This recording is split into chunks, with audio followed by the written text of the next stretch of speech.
Hello, wrestling fans, and welcome to the Now and Then Wrestling Podcast. I'm your host, Ben Jordan, along with Michael Vee and Nick Cutler, and we are here to talk about the now in professional wrestling as well as the then in professional wrestling. But before we go any further, let's give a microphone check just to make sure everyone is still working. Michael, welcome to the show. Can you hear me? I can hear you. Can you hear me? Good. Yes, I can. Fantastic. And then Nick, can you hear me? Uh-oh, don't tell me Nick went away. Nick undoubtedly has his camera off because he's butt-ass naked. So, of course, we have technical difficulties, of course. So Nick will buzz back in here in just a minute. But as I said, we do have a jumbo-sized episode of the Now and Then Wrestling Podcast because of our technical difficulties. Last week, we have kind of crammed her. There we go. Nick is back. Nick, can you hear us? I was like, son of a bitch. Right? But hey, listen, that's what happens. We have technical difficulties. Hi, Christy Wilson. Thanks for watching. And so, guys, let's get right into it because we have really no time to waste because there's a lot to talk about in our retro review as we review the Royal Rumble 2017. And then we watch I guess the best way to put it is a promo, right, from Memphis. Michael, an angle. Yes, an angle. One of the best and bloodiest angles in Memphis history. And we will blood in wrestling. That was a big topic this week, and we will talk about that here in just a minute. Oh, my God. Someone should have showed Vince McMahon this. Fuck. Yeah, right? He would have lost his goddamn mind. But we started is the biggest news that has come out since the last time we were recording together, and that is this lawsuit that MLW has filed against WWE in terms of their relationship with Vice TV. And obviously, the WWE has cooperated with Vice in order to do these Dark Side of the Rings. They use WWE footage, so there is a working relationship there. But MLW apparently is alleging that they were going to be going into business with Vice TV to produce a wrestling show for Vice TV, and that WWE representatives, I don't think it was Vince McMahon himself. I highly doubt it was Vince McMahon himself. But someone in the upper ranks of WWE basically told Vice TV, like, you either stop doing business with them or you stop doing business with us. And you can imagine that puts Vice TV in a very awkward position because that Dark Side of the Ring has been a huge success for them. And using the WWE footage is very important. I want to start with you, Mike. What do you make of this? What are your opinions on this? Do you think it holds any water? Do you think MLW is just looking for publicity? I'm interested to get your opinion on this. Oh, I don't think there's any question he did it. Listen, I don't know. Young people aren't watching for me or you, so maybe Nick's drawn some younger people in. But any younger people out there that are watching this, one thing you will not get, and you did not get growing up the way that we did, is petty dickhead Vince McMahon. And I love petty dickhead Vince McMahon, and he's fucking back. I love petty dickhead Vince McMahon. He is such an asshole. Like, he just did shit. Look, everything was going to end up the way that it ended up anyway because he just killed everybody when it came to business. But he still made sure to, like, kick everybody in the nuts that he fucking could. And he's back, and I love it. It's probably not going to last long, but goddamn, between this and the blood thing with AEW, it made me so happy. Like, it just brought me back to like 1996. I was like, oh my god, this is when I loved wrestling. Oh my god, it was so good. It was so good.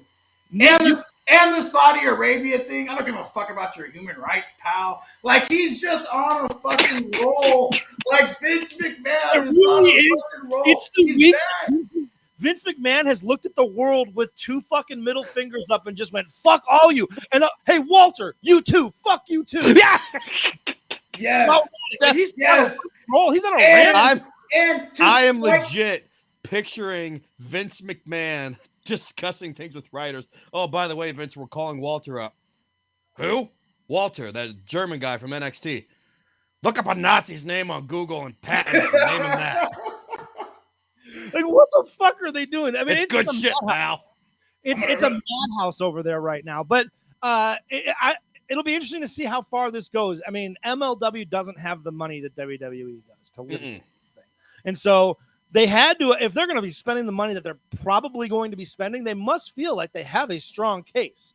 Because if this just goes away later, then they look like fucking fools. And if they're trying to be a player in the TV market, which MLW has tried for a long time to like wedge themselves ahead of like TNA and in that realm just under AEW, and they just haven't been able to pull it off. But it doesn't matter because he doesn't like Court Bauer. That's all that this is. Okay. There you go. This is a fucking thing.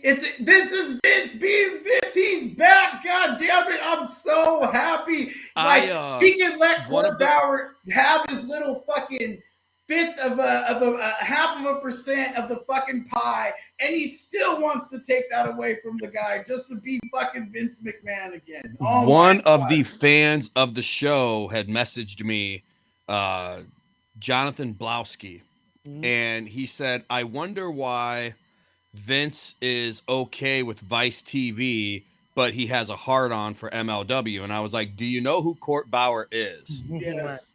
Court Bauer used to work for Vince McMahon. Court Bauer left of his own accord and has now started up his own promotion that now with Ring of Honor seemingly gone, you could legitimately say it's either the 3rd or 4th biggest company in the United States. Sure. And if you watch their I don't watch their product, but I'm really good friends with Alexander Hammerstone.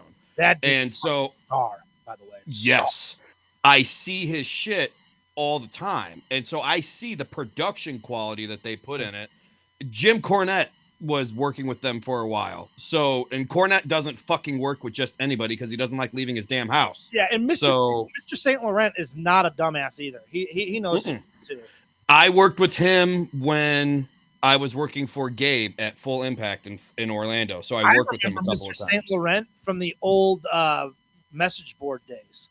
Yeah, he's a really, really smart guy. The Death Valley Driver message board. Remember? Did you guys, Mike? Did you ever? I was never a Death Valley Driver message board guy, but I was on the Chicago Pro boards. There you go. So what inspired the Chicago Pro boards was the Death Valley Driver boards, and that was more national. And Mr. St. Laurent used to post on there all the fucking time.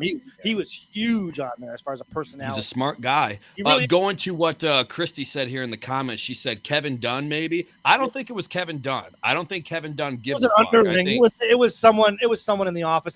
Vince just said, "Hey, you call Vice and tell them to knock it the fuck off."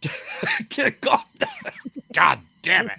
Because and if you're Vice, you have to go with WWE because they're way more valuable to but here's the thing, because this is what I'm thinking of though.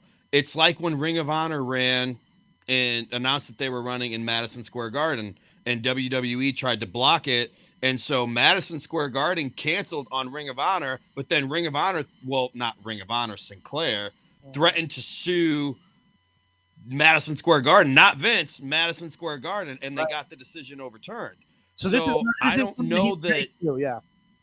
don't know that Court and his company would have that kind of leeway, but I'll be interested to see where it goes. So I personally would like MLW to take off because MLW is a kind of place that I wouldn't mind ending up. I don't want to fuck. I don't want to fuck with WWE. I don't want to fuck with AEW. But with MLW, they seemingly like weekend, right? They do like tape. Exactly. They film one weekend a month, so it's like fuck yeah. I would make love to that. Yeah, absolutely. I could see how you could love that. Another kind of shoot off of this story is that WWE did announce this week that Mickie James will be in the Royal Rumble, of course, and they acknowledged that she is the Impact Women's Champion and will be representing the Impact Women's Championship. I'm assuming she's going to bring the belt out with her. Now, there are some that are speculating that this was done to counteract that suit to say, listen, see, we're willing to work with everybody, pal. But I think that's garbage. That doesn't make any sense logically. I think this was probably in the works for a long time. She left on decent terms, even though she was kind of shitty now that I think about it on the way out. So it is somewhat surprising. I'll say this because you say that she was kind of shitty on the way out, but she's the same one that posted the picture of her shit getting sent to her in a fucking trash bag. Right. So I could easily see Hunter saying, hey, let's let's make this right and give you a little bit of TV time here, help push that a little bit. And if you think about it too, Mickie isn't just working with Impact; she's working with NWA too. Right. So they've had a relationship though. I mean, Impact and WWE. They've done stuff with the library and they let Christian go there while he was under contract and appear.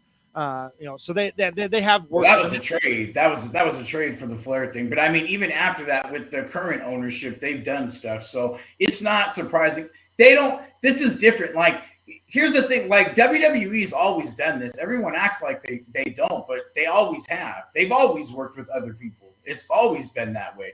But look, like even recently, Liger worked for them that NXT show. But I mean, you go back, like Vince worked with ECW, he worked with USWA, he worked with Smoky Mountain, Michinoku Pro, AAA, all of them. Like, I mean, Vince, if Vince doesn't see you as a threat, he doesn't have a problem with it. And Impact ain't a fucking threat to anybody but common sense. That's it. Yeah. That is 100% true. That Impact, but Impact to say, to give credit where it is due. We talk about the Forbidden Door.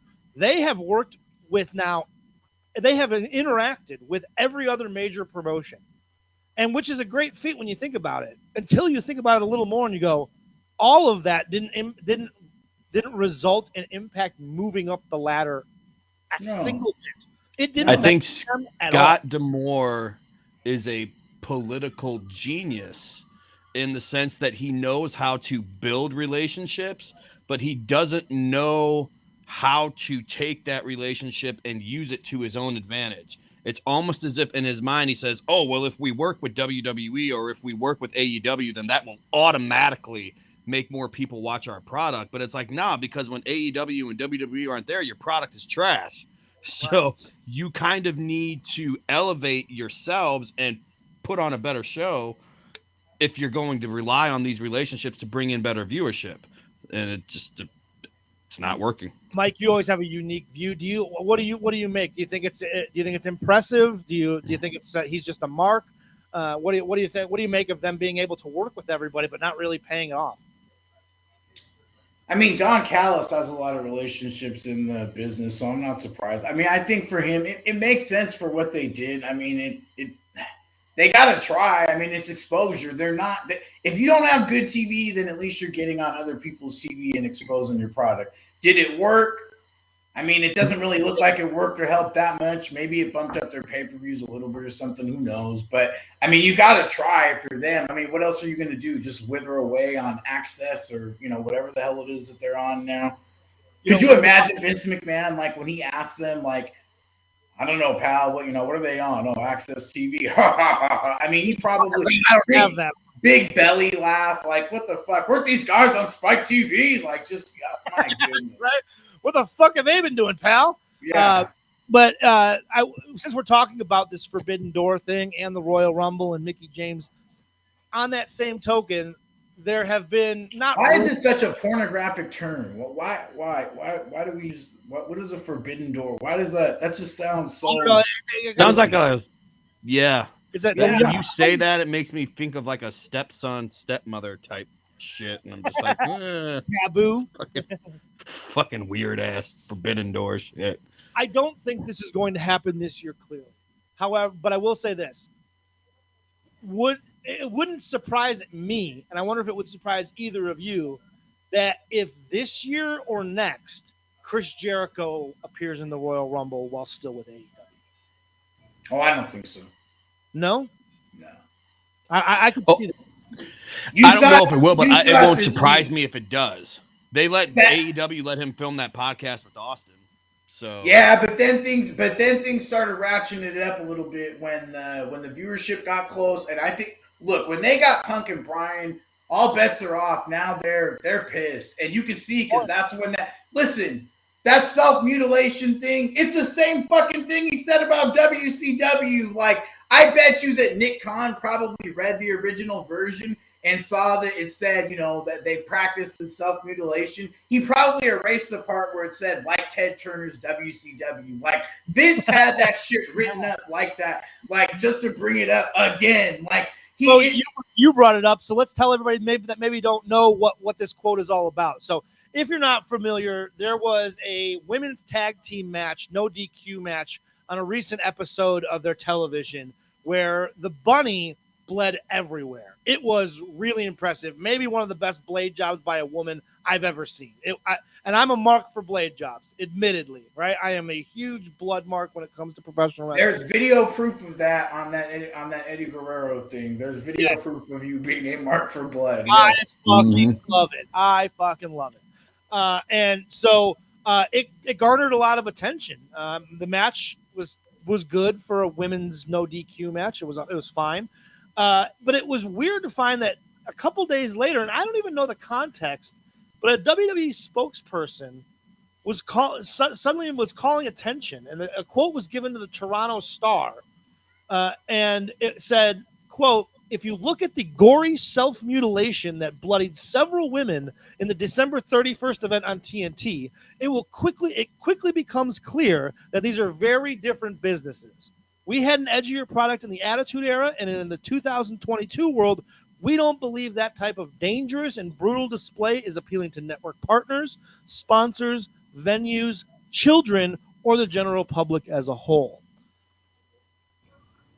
Like, I just don't understand why the quote. First, I don't understand why the quote was even put out. Like, why is WWE even doing this? Why are they allowing a spokesperson? Because it's Vince McMahon. This is what he does. He did it in 1996. It's the same fucking thing. Like, he's gonna make them look out. I mean, look, they are very sponsor friendly now, so they're gonna do that, and it's to their credit, and that's why they're worth so much money and why their TV rights are so good. So, but he's gonna call it out, and that's just what he's gonna do. That's him. He's always gonna take his digs in and things like that. That's just Vince McMahon. It's true, Nick. I want to go a different place with you on this. I want to actually talk about the content of what this spokesperson said, because actually this is pretty spot on. The two companies are very different. They produce and show two very different styles of professional wrestling, and acknowledging it is kind of par for the course, right? It's just what they're stating is the obvious. They don't do this stuff, but it's the. So I wonder your reaction to that part of it. The truth of it, if you will. Well, and that's the thing. I think it's obvious from an outsider's perspective. If you were to sit and watch an episode of Raw and then sit and watch an episode of Dynamite, that's what the show's called, right? Dynamite. Yeah. It's two entirely different shows and two entirely different products. Like, even a non-wrestling fan could notice that. So it seems like, why would you take the time and the money to print something that everybody already knows? It just doesn't make any sense to me at all. A. Yeah, it's a B. very quote. Yeah. It's very silly to me for them to take digs at them for doing that when it wasn't that long ago when they were having a women's Hell in the Cell match. Right. And I don't know if Charlotte got busted the hard way, but Charlotte did. She bled.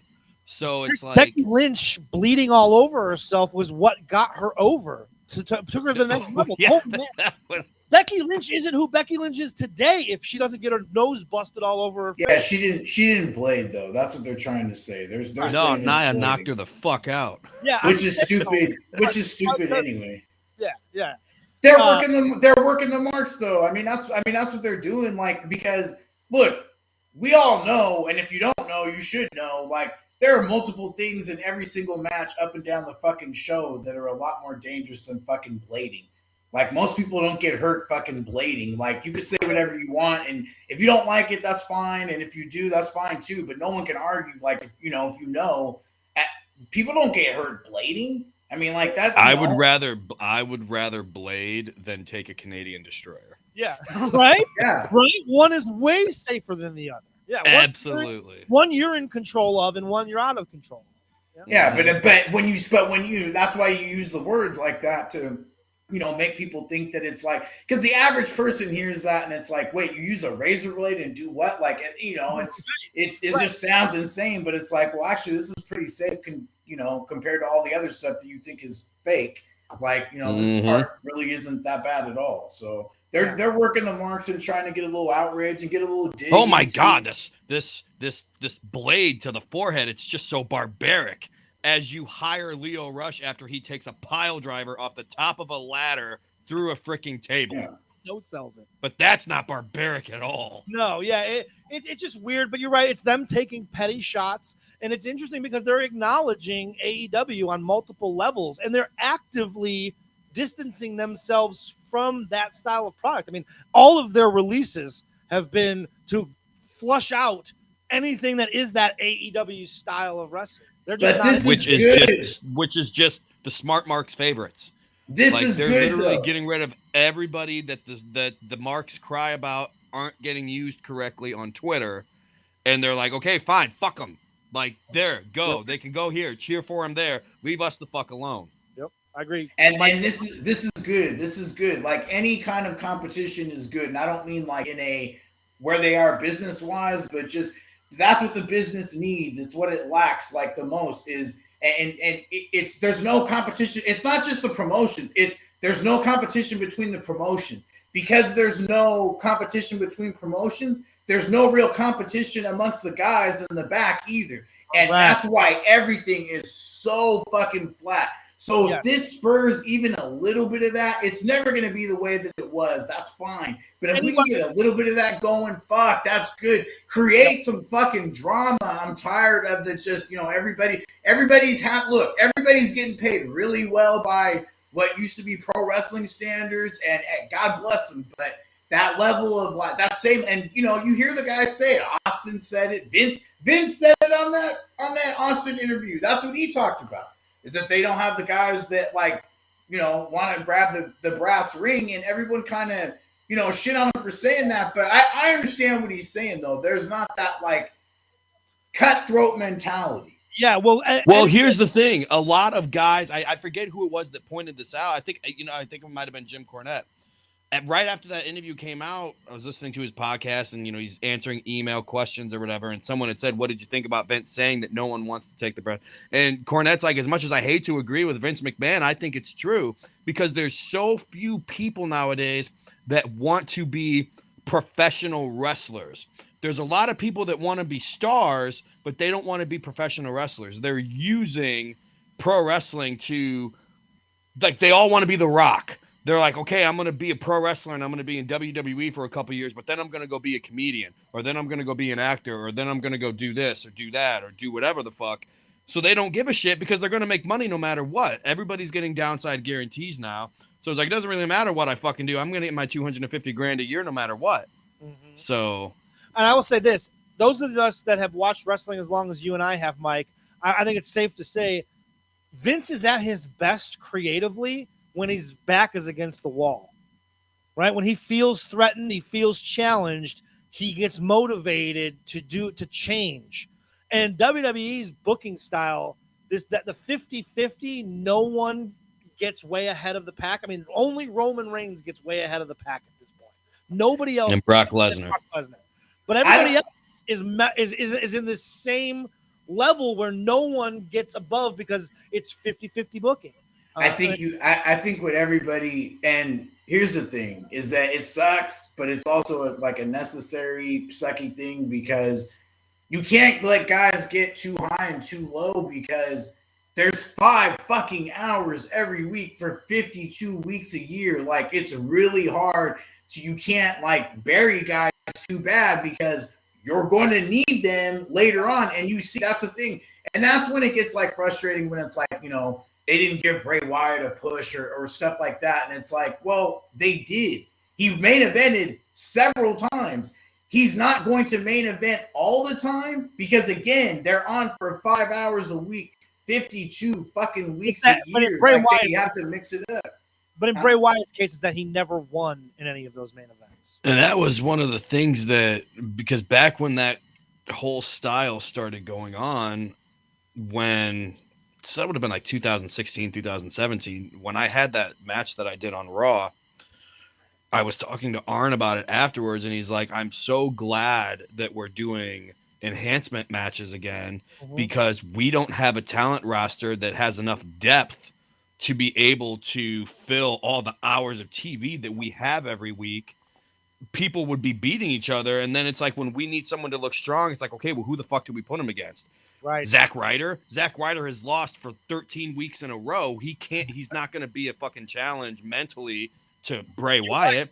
But if Zack Ryder is beating me on, fucking superstars or whatever, and then he fucking beats Joe Blow on main event, and then they stick him on Raw. Hey, this guy's on a winning streak. He won his past 2 matches this last week, and now he's in there with the Intercontinental Champion. Okay, it's believable. Yeah. So, AEW's done a great job. I'll say this.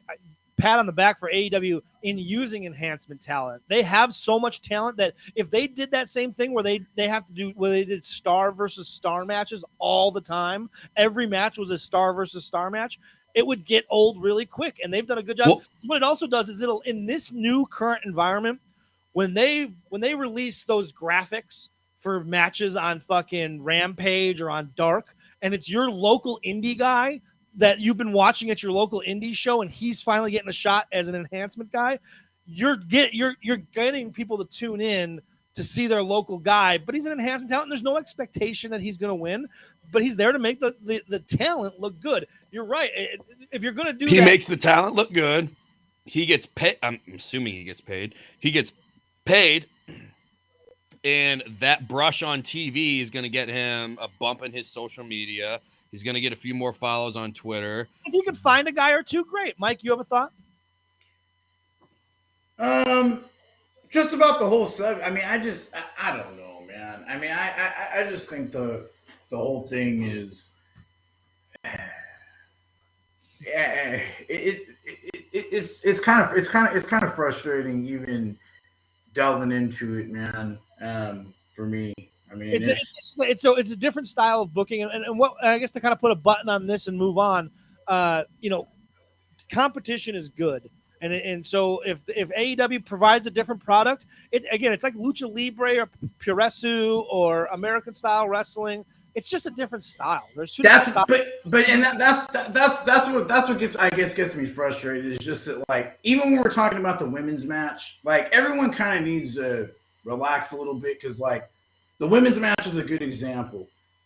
I liked it because it was different.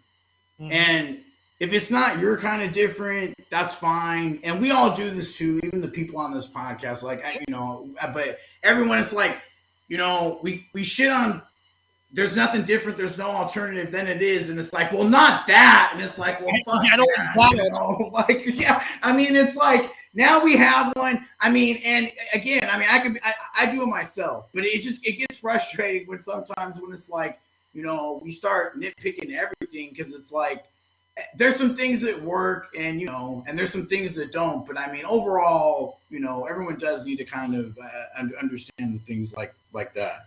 Yeah. So, talking about being frustrated, the story that's frustrated me for about 4 years now, and in a past podcast life got me called a white knight. WWE has announced that for the first time ever, Elimination Chamber is going outside the United States, which is great. Is it going to the United Kingdom? That would be awesome. Remember SummerSlam in the United Kingdom? That would be great. No, it's not going to the United Kingdom. Guy Dome in Toronto? Yeah, no, not there either. They don't like Toronto. Yeah, they don't like Toronto. Toronto has literally given us 2 of the best pay-per-views of all time. They should fucking like Toronto. It's true that. No, but they always chant stupid shit, and they chant against the people that they're supposed to like. So that always pisses them off. That pisses them off. True. No. They have decided that they are taking the Elimination Chamber to Saudi Arabia. Got to get that blood money. Got to get that blood money. Those of you that have watched me for a while talk about professional wrestling, you know that I have hated this idea from the very beginning. And, for a multitude of reasons. At first, it was this idea that they were like, oh, yes, we're all about the women's revolution. except we're going to go to Saudi Arabia and where we know you can't participate, and then, you can participate, but you have to do it covered up.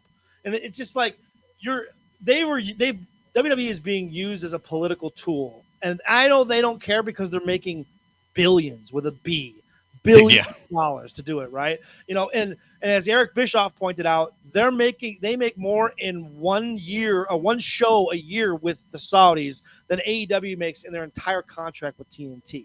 So I get it. It's money. It's great money. It's huge money.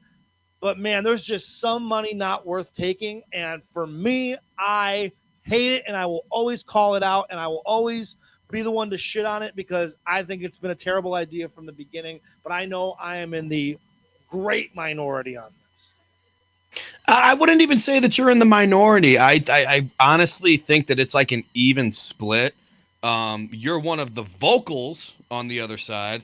I think you care about it a lot more than other people do. I understand why you feel the way that you feel, but I'm of the idea, because like you said, and it's just like, women's revolution, but we're going to do a show in Saudi Arabia and you guys aren't allowed to participate. But then the very next show, it's like, holy shit, women are going to fucking participate in Saudi Arabia for the first time ever in a professional wrestling match. And it's like, okay, you're going to bitch that they have to do it with their shirts on? Like, come on. Like, they were still able to do it. And the thing is we can't control other people's cultures. We could disagree with it and we can know that it's wrong in our minds, but we can't shove our shit down other people's throats. We can try to help them change. And that's what I view this as. It's like, okay, they've got this relationship with WWE. WWE is a pretty progressive company, so they can help move that along.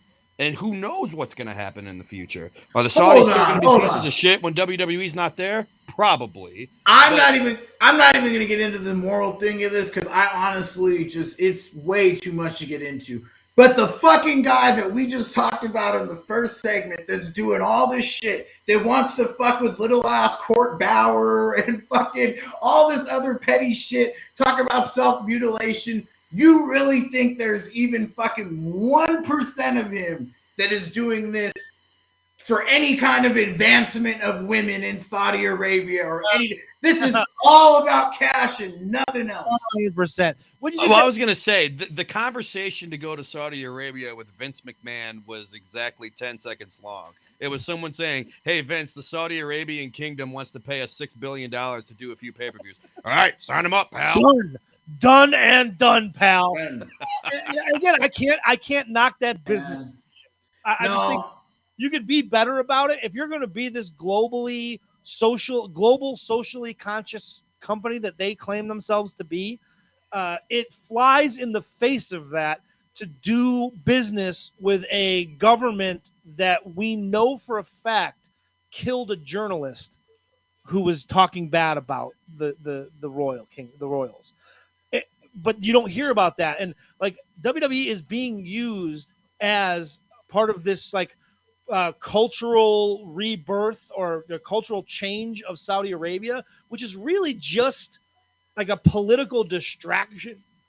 A political distraction for the shit, the awful shit and the human rights abuses that still go on in that country. So it just screams hypocrisy to me, and it annoys me to no end that they continue to do it. But I know that why would you turn down billions of dollars? It doesn't make sense. But you know what? They also won the perception battle too, because they have not got killed nearly the way that you would think. Like maybe by people, it's more a social media talking point than it is like a actual, even a big media thing or anything like that.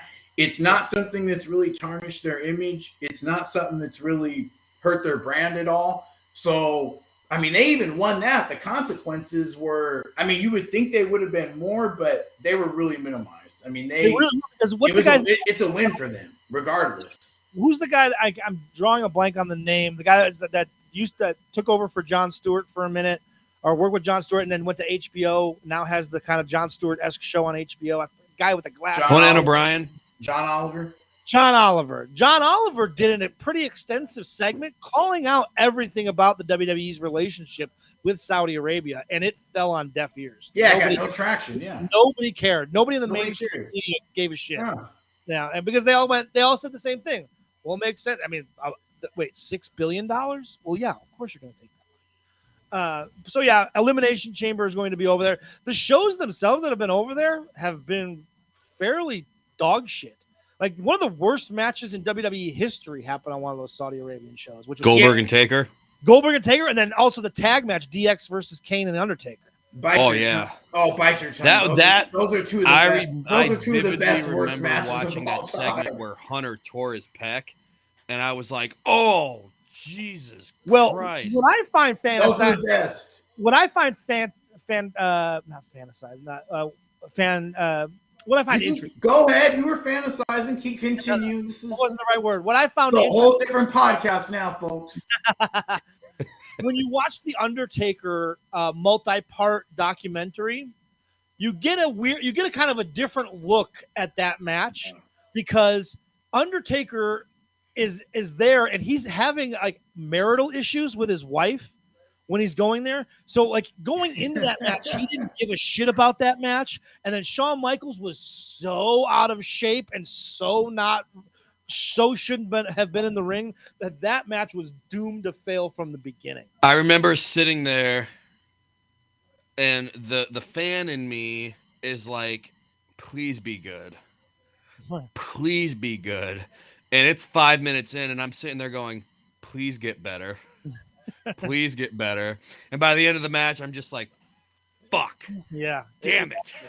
It was truly awful. And guys over there are obviously going through the motions a lot, right? Like they're all there collecting their big paychecks, and unless you're Goldberg and you really knock yourself out headbutting a fucking door. Yeah. The crowds fucking suck. The crowds. That was the thing. I've seen this shit before. Yeah. That was the thing that really got to me was just location wise, especially for the show leading to Mania. Like, you're gonna have a flat crowd. Fuck. The only thing I enjoyed the Royal Rumble that they had over there. Fine. It sucked because it meant fucking nothing. Like, cool, Braun Strowman just won a fucking Royal Rumble that wasn't the Royal Rumble, and he got a big ass fucking belt that he did nothing with outside of that fucking pay-per-view. You're right, yeah. Weirdly. So, and Brock Lesnar squashing Ricochet was really fun for me too. But other than that, right, the rest of the show is very forgettable. The only thing that really got traction with the crowd was when the Daivari brothers did the Muslim gimmick, and that's just politically motivated. That's yeah, they cheer their own. Yeah, they just didn't know. And that Mansoor guy is like fucking Hulk Hogan over there. So there you go. Speaking of Royal Rumble matches, it's time now to go to our retro review. We have been doing Royal Rumble matches all January in honor of the Royal Rumble being Royal Rumble season. And this time the spin the wheel, make a deal landed on Royal Rumble 2017. It is the 30th annual Royal Rumble, which I don't know if it was just coincidence or if they've done this I know they've done it multiple times, but we talked about on the last one we did, they did the numbers game where they gave all the little statistics. They did it on this pay-per-view again too. I'm assuming because it's the 30th anniversary. But it was, I thought it was ironic that both Royal Rumbles had the same kind of theme, which was all the different numbers that went along with it. I think don't they do that consistently now? Yeah, maybe they do. And it makes sense because it's awesome. It's the coolest part where you're learning like who's eliminated the most guys, all that shit. So, okay, so matches. Let's see here. Hold on. Where am I? There we go. Okay. How dare you, the big dog? How dare you forget the head of the table? How dare you forget the head of the table? Pre-show matches for this pay-per-view were Naomi, Nikki Bella, and Becky Lynch defeating Alexa Bliss, Mickie James, and Natalya in a 6-man women's match. So they just pulled names. I bet you that actually wasn't bad. Yeah, they just basically pulled 6 names out of a hat and went, all right, ladies, you go out there and have a match. Luke Gallows and Carl Anderson defeated Cesaro and Sheamus to win the Raw Tag Team Championships on the pre-show. I hate Luke Gallows and Carl Anderson. Like next to the Fantastics, might be my least favorite tag team in the history of professional wrestling. The most offensive fucking talent disparity in any fucking tag team of all time is fucking Sheamus and Cesaro. That is fucking disgusting. It makes me ill. It is complete and total You're not a fan of bullshit. Sheamus, or is it I Cesaro? fucking hate Sheamus. I hate Sheamus. It is complete. It is completely unreasonable. It is fucking. It might even be unjust, but it is real. Goddamn it! And I hate fucking Sheamus. Let me tell you something right now. He's your Lex Luger. He's your Lex Luger. Fuck that. How dare you ever fucking disgrace Lex Luger with that fucking motherfucker. Lex Luger was over at one point. Let me tell you something right now. Being pale is not a fucking gimmick. I just want to state that for the fucking record. Being pale is not a fucking gimmick. My God. Our boy Nick knows all about Sheamus up close and personal, right? He I don't want to say I dislike him, but I'm number one. I found out about this like later. So this was like right at the start of when they started doing enhancement talent matches again. And so when we're putting this match together with Arn keeps stressing the fact, like, guys, you guys just beat the fuck out of each other last night. So you're both injured and you guys don't like each other. So you don't want to be a tag team. So the story behind this match is we need to make it look like these guys actually have a chance at beating you, not because they're better than you, but because you two are going to implode. Right. Yeah. And, number one, like he fucking asks me, he's like, are you cool with taking the clubs? And I'm like, yeah, I'm fine. And he's like, are you sure? Because they kind of fucking suck. And I was like, it's fine. And Tony's like, he's just fucking with you, man. Like it's not bad at all. We get out there and after like the second or third fucking club, I couldn't breathe. Like he had knocked the fucking wind out of me, which is why when you see him give me a Beal back into the ring, I just kind of fall over the fucking top rope because I can't fucking breathe at that point. I got to the back and I was like, Tony, you're a dick. God. And he's like, what? I was like, you're a fucking dick. You told me that those weren't going to suck, and they fucking did, which is fine. If they're going to suck, they're going to suck. Right. But you lulled me into a fucking false sense of security, made me think that I was okay, and then I got the shit knocked out of me. So then I go back and I watch the match, and I remember at one point, not so much Sheamus, but definitely Cesaro, I had given him like a sledge from the middle rope, and then I headbutt his bad shoulder that he had all taped up. Uh-huh. And he looks at the camera like this. Like just complete, like he's fucking bored and annoyed. And I'm like, what a dick. We got to the back, like when me and my partner walked through Gorilla, Arn and Hunter are like yelling at Sheamus and Cesaro. And they walk away. And Arn's like, I'll be back to talk to you guys in a second. And I'm like, oh, fuck. Like, what the? So I'm just like standing there in Gorilla waiting for Arn to come back. And Arn comes back out. He's like, you guys did a fucking great job. Thank you so much. It's these two fucking idiots. They don't fucking get it. And they just completely blew the whole fucking deal. And I was like, wow, okay. Imagine how fast forward like 2 weeks. And Sheamus was on Jericho's podcast, and they started talking about how him and Cesaro were tagging together. And Jericho's like, yeah, you know, how do you like tagging with him? He's like, oh, it's been a lot of fun, except the very, very first night that we tagged together. We got yelled at for not selling for a couple of jobbers.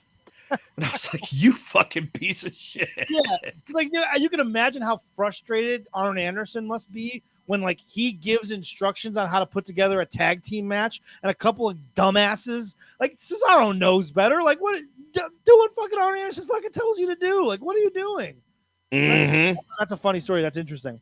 Also on the pre-show, we had a singles match. Nia Jax defeated Sasha Banks.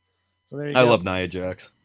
I know I'm in the minority with that, but I fucking love her. Yeah. Wendy's Frosties. So the pay-per-view opens with the Raw Women's Tag Team, or Raw Women's Championship match. Charlotte Flair defends against Bayley. This is peak Charlotte Flair, in my opinion. this is as good as Charlotte Flair. This is when I watched her and I went, this girl has it all. She was clicking on all cylinders at this point. Her head wasn't too big or her ego wasn't too big, but she was just dynamic in the ring. She's so good. And her and Bayley had great chemistry. I really enjoyed this match for a women's match. I think it's probably fucking peak Bayley for her main roster run too. People might say like her Money in the Bank and then her cash in, but it's like she lost the title like a month later. So like nobody really gave a fuck. She had her moment after she cashed in, but after that it was nothing. You're on one of the big 5 pay-per-views now, or big 4 now, I guess, since they don't have King of the Ring. You're on one of the big 4 pay-per-views, and you are in there with, and I'll go on record for saying this, the greatest female talent in the world today. And it was fucking amazing. Like I loved it. Any thoughts, Mike? Good match. It was a really good match. It's what is the hatred in your heart for Charlotte Flair? Where was that born from? Yes. I enjoy her work. I like how Ben acted like the guy that cheated on his wife and got caught. He's like, me? Yeah, you. Honestly, I don't hate Charlotte Flair. I think she's talented as fuck. I think she's probably, like Nick said, the most talented woman on the planet. But it's also obvious that woman has something going on mentally where someone needs to sit her down and ask her why she hates her face so much. Because it is astonishing if you look at like there is plastic surgery. There are 4 different versions of Charlotte Flair. Literally, visually speaking, 4 different versions. There was Charlotte. Mm-hmm. There was Charlotte with the boob job. There was Charlotte with the boob job and the facelift. And then there was Charlotte facelift and new boobs because the old boobs got ruptured. Yeah, I mean, her face is starkly different than it was when she first debuted in NXT. Which is fine. She's still a good-looking woman.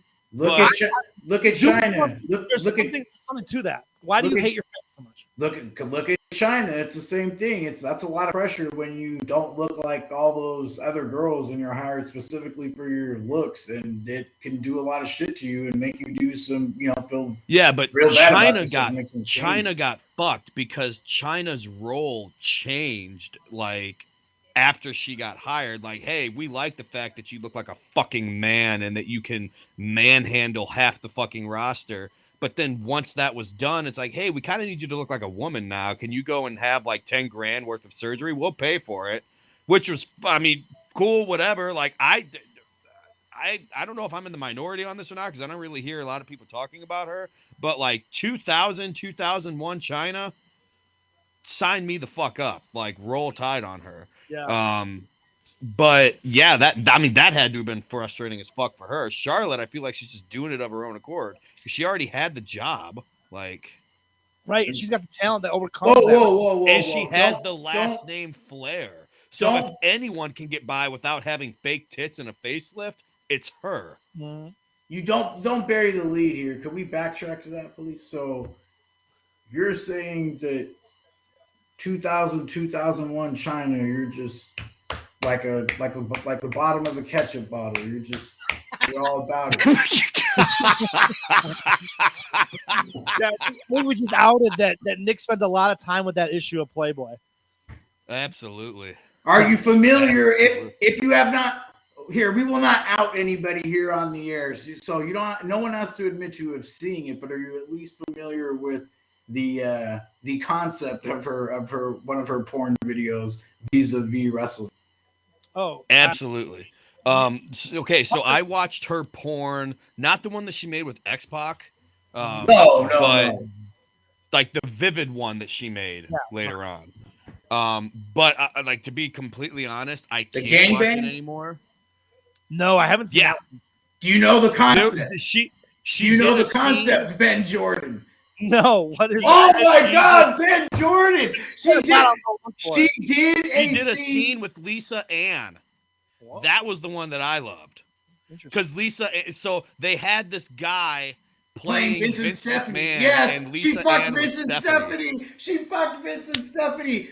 Now that wasn't even the worst one. The gangbang was, who was it, Nick? It's fake John Cena It's fake Mean Fake Gene. Hogan. It's fake Hogan, fake Bret Hart. It's Fake Iron Sheik. I swear to God. Yes. Great. Yes. And then But that's why they don't want her in the Hall of Fame, because they don't like going back. It looks like the most deranged action figure thing, like that some fucking demented 8-year-old came up with of all time, dude. Like just a total mishmash. I was able to enjoy those films until I met her. And then when I met her, I was like, this woman is such a fucking sweetheart. And I actually remember going to watch one after I met her.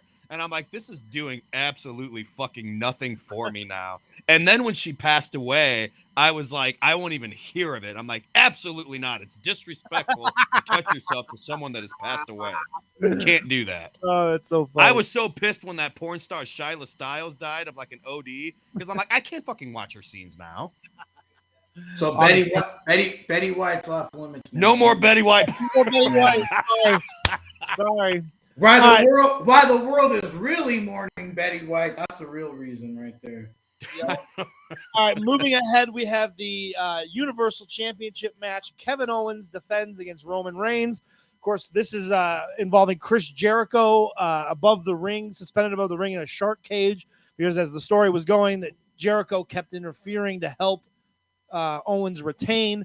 And this is the Roman Reigns where like they want you to love Roman Reigns, desperately want you to love Roman Reigns, and people don't want to love Roman Reigns just because they want them to.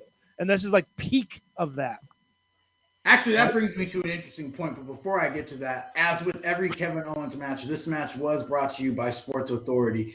But as far as the Roman Reigns things goes, I honestly think that there's some really weird, like, we need to get like a team of psychologists together to do a study. I think that they have put somebody on TV that represents their company that says, fuck you, we hate you to the fans, and you are stupid and we know better than you for like the better part of the last 20 plus years, that no matter who they try to push for real, the fans just say fuck you, because there was no reason to dislike Roman Reigns other than really like fuck you, we don't like you. Well, if you rewind back the year before, they were popping him like the year before, years before. Yes. They were popping him like a motherfucker because they knew goddamn well that Batista was gonna win this fucking Royal Rumble. So when Roman Reigns is in there and he's the final two, they're like, fuck yeah, Roman Reigns. Fuck yeah, Roman Reigns. And then he fucking gets hurt and he's gone for 6 months. And then he comes back and they're like, hey, here's Roman Reigns. And they're like, yeah, but Batista's not here anymore, so we don't really give a fuck about that guy. Good point. That's a great point, really. The match itself was fine. It was a no disqualification match. They brawled around. Kevin Owens in brawl matches is perfectly fine. He knows how to do it. It's perfect. It was a little. I think I appreciate Kevin Owens more now than I did back in the day. Back when I was actively trying to get hired by WWE, I hated the idea of Kevin Owens because here I am looking like $1 million fucking dollars and able to fucking work. I can't do some of the stuff that Owens does, but I'm able to fucking work and put on a good match and cut a promo. And this fat fucking out of shape piece of shit is like getting pushed to the moon. But then once I didn't give a fuck anymore and I start watching, I'm like, fuck, man. He can work. Yeah, he can fucking charisma.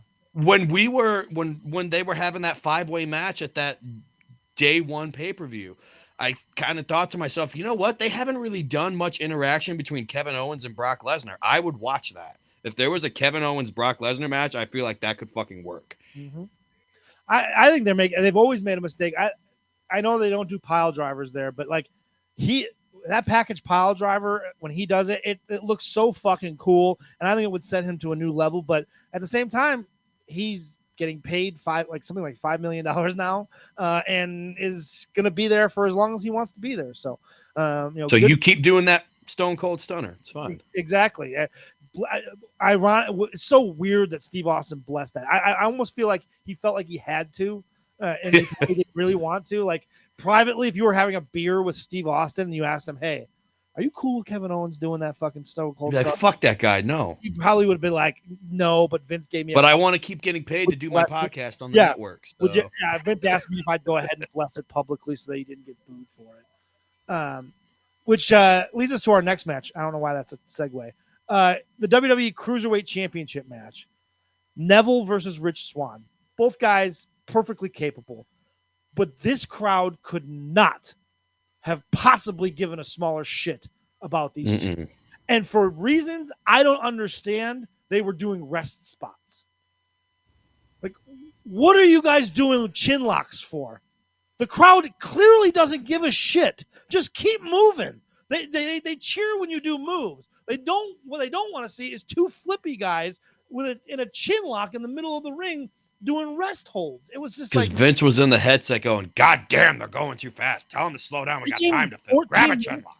They gave him 14 minutes, and this match would have been way better if they went 7 and never stopped.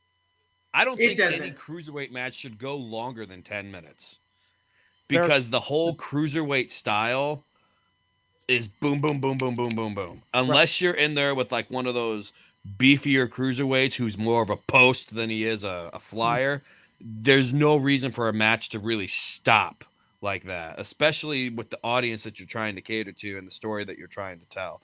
And with two people like Rich Swan and Neville, who are both fucking phenomenal when it comes to that aerial shit, why would you not get all that in? Give them what they fucking paid for and then get the fuck out of the ring. Yeah, I was watching, I was just like, this match sucks. They just didn't put it together right.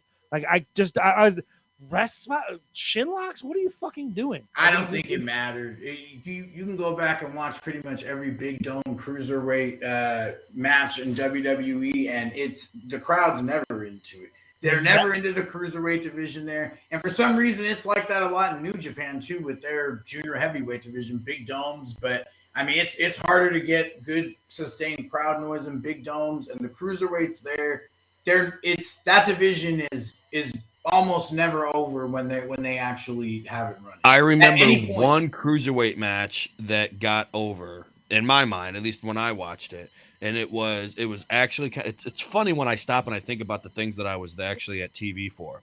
So the night that Neville no-showed and decided he was fucking done and he wasn't coming back, they were like scrambling at TV. They're like, well, what the fuck are we gonna do? Because the main for that night was supposed to be fucking Enzo and Neville for the cruiserweight title. And Neville didn't want to work with Enzo. So he just fucking no-showed the goddamn TV. So they're like, well, what the fuck are we going to do now? So old boy Manny gets pulled aside and they're like, hey, you and Enzo are going on last tonight for the cruiserweight title. And Enzo ended up putting Kalisto over. They went 3 fucking segments for that match. So they got the opener and then 2 commercials and then the finish. And the crowd was into it the whole time. That might have been Enzo, because Enzo can play a crowd like a fucking fiddle. We're going to get to him in a minute. Don't worry. I've got extensive Enzo thoughts. We had this conversation before, yeah. Yes. But let's move on. That match was what it was, 14 minutes of really boring cruiserweight action that the crowd could not care less about. Now we get to our main event match. Obviously, the Royal Rumble is the main event, but our main event match of the evening for the WWE Championship, AJ Styles defending against John Cena. Motherfucker. I don't know that 2 guys have better chemistry in the history of professional wrestling than John Cena and AJ Styles have. Their matches together are fucking incredible. This match was so goddamn good. I can't even properly put over how awesome the near falls. For talking about how dead the crowd was in the match before, the crowd was exploding at the near falls in this match. They were all fucking over it. Crowd's dead the whole night, really, except for up until this match, and they are on fire from Cena's. Even in the Rumble after, they're not really consistently into it. This was the only thing that they were really, really into. It's really hard to get a dome crowd, like to fill that. A dome is just huge. It's hard to fill it with noise like that, and they did. They're on fire. unbelievable. It might be AJ Styles' best match in WWE, his best WWE match. I think you could put that up against anything else he's done, even the SummerSlam match with Cena, which was great because you didn't know that Styles was going over in that match. You didn't expect it, which makes that match maybe a little bit of a notch higher because when you watched it live, it was like, holy shit. Holy shit. Yeah. But it's pretty close to Cena's best match, though, too. They have incredible chemistry. Like, which two opponents just mesh together better than those two guys? I can't think of something off the top of my head that just jumps out at me as having better chemistry together in the ring. I mean, that's what I'm saying. Like, okay, people talk shit about John Ric Flair, Cena. Ricky Steamboat. There you go. Those are some of the comps, though. They're I don't know if they're the best because it's just so hard. I mean, it's all subjective, but they deserve to be in that conversation. It appears. Yeah, they're very high. Go out of your way if you go watch this match again. Promo wise too, the promos building it up. They had good chemistry. I loved that last fucking promo. He's like, "You don't respect me. Why? Because I didn't spend 10 years on the indies before I got here. Let me tell you something. I wasn't made for the independents. I was made for WWE." I was like, I'll say this. When it comes time to do something like some real shit and it's something that he believes in, when he was going head up against The Rock, he beat The Rock. There's no question in my fucking mind. Week to week, he was ahead of that. And I mean, The Rock had more charisma because it's the fucking Rock. But I mean, as far as the content of what was being said, I mean, he kind of whooped The Rock. The Rock was all charisma and almost no substance compared to Cena. I mean, when he fucking pointed out the fact that The Rock had his promo written on his goddamn wrist. And it's like, the other reason you know what you're saying right now is because you got that shit written down on your wrist. Yeah. For sure. I mean, the build up, like John Cena drops the line. They put it in like the video build up. He drops the line. He goes, "You've been hot for like 6 months. I've been the man around here for 10 years." And you're just like, God damn, that's the mic drop. Good. What are you going to say coming back from that? You can't come back from that. Like, you just have to be the heel who eats that shit. Like, what are you going to do? Mm-hmm. This is prime John Cena too. Like, this is as good of John Cena that there ever existed. Like, his work was top notch. His timing was great. Like, everything about John Cena was on point. And you weren't getting him every week during this time frame. Kind of he was exactly. But that worked with Cena. Like, even when you were getting to that point where if he was there too long, people kind of started to rebel against it. But as soon as he left for a little while and then showed up for a little program, it was fucking fantastic. They rebelled against him here too. They were just if you gave him someone good that the crowd could get behind, then they will always get behind that person. Sure. But even when he was there week to week, he was still fucking good. The people were just, again, it's just fuck you for trying to push this guy, even though he's like look at the fucking best. Look at the respect they show Randy Orton when he walks out right now. It's so disgusting. Like, they never show John Cena that respect. And John Cena, Randy Orton. Sorry, buddies. No fucking question whatsoever. And John Cena's on the Mount Rushmore. Great, but give me a break. You can make it when right. you look at talents that drew money, because I always get asked this. Like, what is your Mount Rushmore? Yeah. And I'm like, okay, my personal Mount Rushmore would be like Brett, Shawn, Benoit, Bulldog, and probably Brock. That would be like my 4 people. Okay, so yeah, it would be Brett, Shawn. I'd have to put Brock in there then instead of Bulldog. Brett, Shawn, Brock, and Benoit. That's my personal Mount Rushmore. But if you're looking at money, it's Hogan, Rock, Austin, and Cena. It's hard to argue that. Those are the 4 biggest, probably biggest draws in the modern era of professional wrestling. Adjusted for inflation, maybe Andre, but all right. So this leads us to in pro wrestling. Oh, you can find bigger draws than that. Than Andre. Yeah. Okay. So yeah, Andre's in a weird guys for sure. Yeah. I mean, you gotta go. I mean, these 4 guys drew way more just in merch alone. There's guys all over the world that are drawn big money though, and especially if you're talking about eras, combining all eras too. If you're adjusting for inflation, there's some guys up there. But I mean, he's in that conversation for sure. The amount of merch that John Cena has sold in his career is, I think if we saw the numbers, we would probably be blown away by the amount of merchandise that guy's sold. Yeah, which is why I get more pissed off when I hear that fucking James Ellsworth outsold him in merch for like 3 weeks in a row. I was like, you piece of shit. We'll get into James Ellsworth in a second. Will we? God damn. Yes, we will. Because it's interesting. The names in this battle royal, in this Royal Rumble, is amazing.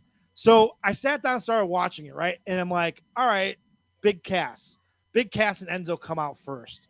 And they do it obviously because they want to give Enzo the mic and they wanted them to do their shtick. We talked about how over and how into and how active and participatory the crowd was with Cena and Styles. Coming off of that match where the crowd is already hot and buzzed up, those two come out and Enzo tears the goddamn roof off that dome. He was as over as John Cena was that entire night. Like, it pains me to see and to know how it played out for Enzo, that the guys just didn't like him and didn't want to do business with him because he had an ego. And it's like, every big star in the history of this business has had an ego, but you cannot deny the ability to connect with a crowd that Enzo Amore had. That man was a fucking magician. He's a once in a lifetime charismatic talent. And this was prime that time. They gave him the mic. They let him go. Him and Cass were on fire at the beginning of this Rumble. I don't think he was gonna draw that level of money though, and I don't know. I think his charisma is being slightly overstated. He's very charismatic. I don't know how you can translate it into straight dollars though, because he's not like a merch. He was moving merch. They were moving merch. In merch, yes. But here's the thing. It matters, man. If you're a dick, it fucking matters. People don't want to work with a fucking dick. And if enough people think you're a dick, and it definitely sounds like with him that it was more than 1, 2, or 3 people that just thought, fuck this guy, I don't want to work with him. Eventually, you got to make that decision. I know, I understand that, but I feel like he got a bad rap from his peers. Like, it wasn't that, like, he wasn't dangerous. He wasn't. I know one guy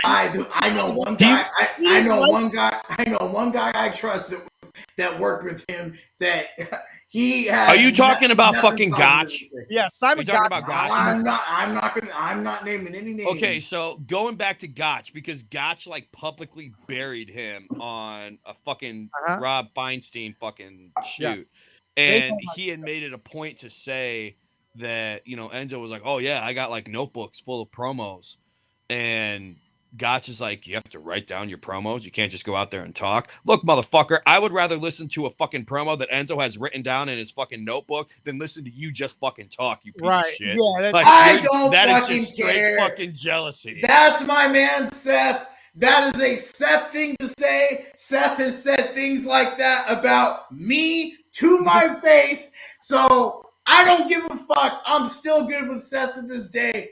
That's just Seth. He's going to say whatever the fuck he wants to say. He doesn't care how it's going to fucking sound. That is who the man is. I love Seth. I always look at it like this. He has done it to me, to my face, where I'm just like, what the fuck did you just say? What the fuck did you just say? It's like somebody, like you're on a fucking social media argument. Like he's saying the shit that somebody's typing. He'll just say it to you, and it's like, wait, what the fuck? Are we friends? Like, what the fuck is happening here? But yeah, but no, that's him. Even if guys are dicks, you can see which guys you can make money with. And I feel like if guys would have just swallowed their pride a little bit and gone, I know that this guy's got a big head. Kind of like with Ava Marie. Same thing.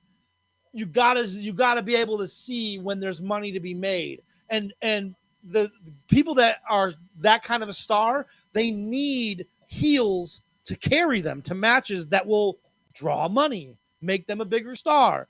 And the women rejected Eva Marie because they didn't believe that she paid her dues or cared as much as they did. And that fucking Divas show completely exposed their jealousy of Eva Marie and her push and the attention that she got over the rest of them. And I think the same thing happened with Enzo. He got so goddamn over, and the crowd was reacting to him, and he started getting a big head about it. And who wouldn't? If you step out and at the Royal Rumble and you get that kind of reaction, whose head wouldn't get a little bit big about that? It's funny that you say that like the girls didn't like Eva Marie because she had like a big head, but I got a story from I won't say his name just in case he doesn't want people to know that he said this, but from a referee who I'm very good friends with, who refereed a lot of women's matches back in his early day. And he was refereeing the WrestleMania match. It was like a 10 woman tag or something like that. And he's just like, let me tell you about this fucking shit show. He's like, you've got all the women in the goddamn ring and the producers are there. And he's like, the producers want it to be the Eva Marie show, but Eva Marie is smart enough to know that she's not that fucking good. Mm-hmm. She's like, no, I don't want the attention on me because I'm not good enough. So to say that she had a big head, she didn't. And I heard that straight from the horse's mouth. She's like, no, I don't want to do this. I'm not good enough. Lana wants it to be the Lana show because she's Lana, but she can't even take a fucking proper bump at this point. So they're like, no, we're not going to fucking do that for you. Paige and fucking Naomi are over in the corner fucking throwing shade at everybody under their fucking breath. And Natty's trying to make everything actually fucking work. And then you've got Emma over there just fucking happy to be here. Yeah. I loved Enzo. Going back here. So do I. Again, and I hated how he got released. And I was in a very small minority of people who were like, hey, everybody needs to fucking chill and wait and see how this plays out. And then lo and behold, once it played out and things went the way that it did, I'm like, well, look at that. I was fucking right. And then Heroes and Legends had him booked last year. And he was one of the nicest fucking dudes I've ever talked to. I said something to him. I don't even remember how the conversation got started. But he was just like, hey, man, you've probably been fucking doing this longer than I have, so you would know better than me what would need to be done in that situation. And I'm like, dude was like, had crowds of hundreds of thousands of people in the palm of his hand, and he was deferring to me to tell him what to do because he knew that I would probably been doing it longer than him. Yeah.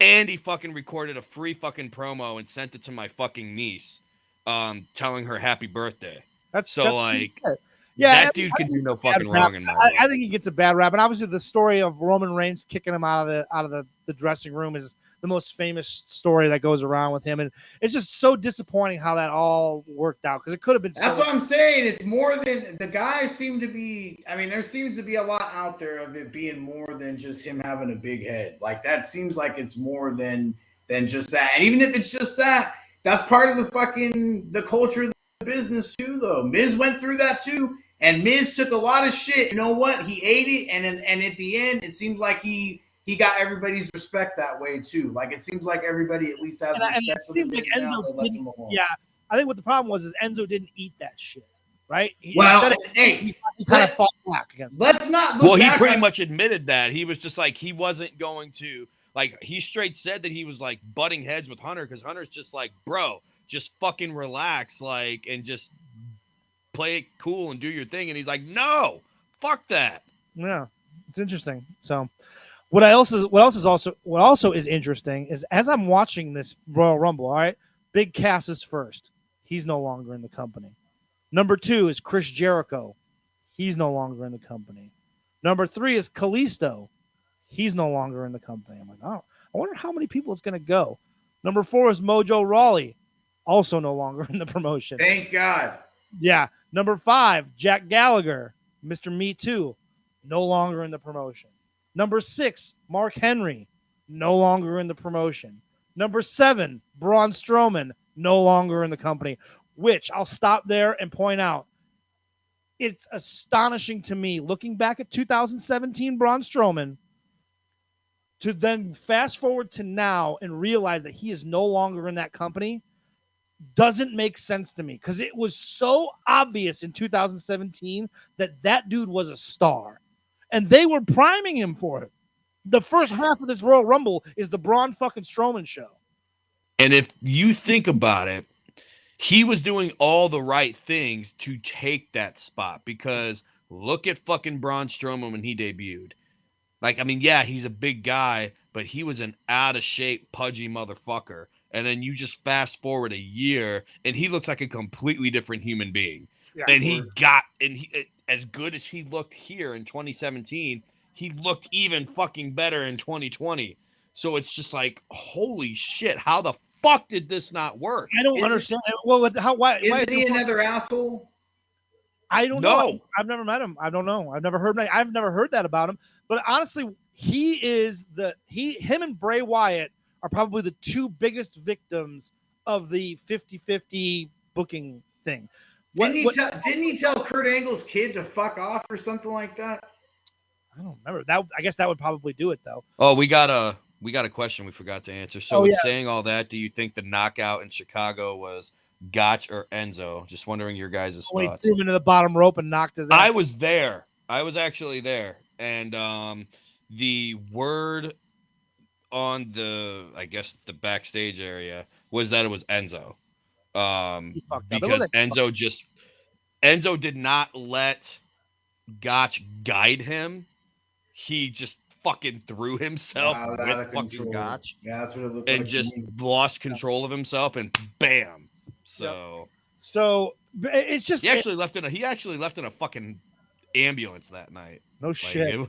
They thought it was a bad fucking deal. Braun Strowman doesn't make sense. Go ahead. No, that doesn't. On the Enzo thing, real quick too. That's kind of an interesting thing because the real thing that happened with him, I think too, is that if you remember, the tag team's over. They split up the tag team too soon is the problem because really those guys separately sucked. But once they did it, there was no going back. And then you saw that like he never reached that level again. Like when they did the singles with him and Cass. He was carrying that cruiserweight division at the beginning. It wasn't over though. It wasn't getting a lot of response. They were Enzo was over. Yeah, Enzo was over. Wrong. So it was getting.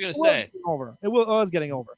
When was the last time that the Cruiserweight title main evented Raw? It was Enzo and fucking Kalisto. Yeah. So Braun Strowman comes out number 7. The first guy, number 8, is when we finally get a guy that is still with the promotion. That's Sami Zayn. Then we go to Big Show. No longer. Think about that. Sami Zayn still has a fucking job there, but Braun Strowman doesn't. That is, when you say it out loud, it doesn't make sense. Particularly considering what they're moving to is exactly what Braun Strowman is. What they want in guys is what Braun Strowman is. So there's got to be more to the story. I think you're right. There's got to be something more because it mind boggles me that looking at Braun Strowman in 2017, that 3 years later he was unemployed. It doesn't make sense given what the focus they had him. But I will say this: the ambulance match he lost to Roman Reigns derailed all the momentum that Braun Strowman had. He was never there. He was a threat up until that point, but then he was just another guy that Roman Reigns ran through. And it was a shitty finish to that match where he speared him into the fucking ambulance. It was just really a giant letdown. And from that point, Braun Strowman never really recovered. I don't think that matters. I don't know. I think it does. What's the biggest star that they've created in the past 10 years? Roman Reigns.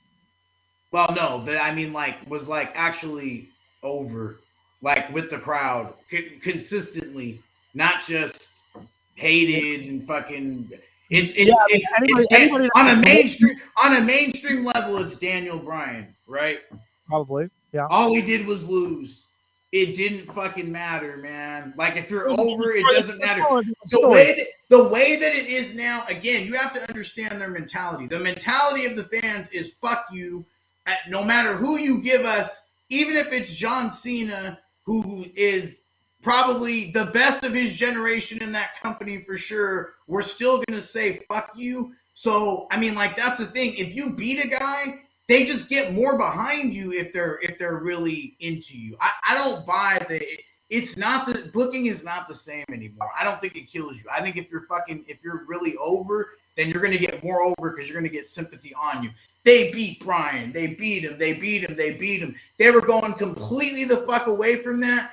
They were going towards him and fucking Sheamus as a fucking rematch at Mania. It was done. It was dropped. It was blown off. And the fans would not let it happen because when you're over, you're fucking over. It's true. Fair point. So Big Show comes out at 9, no longer with the promotion. Ty Dillinger at 10, no longer with the promotion.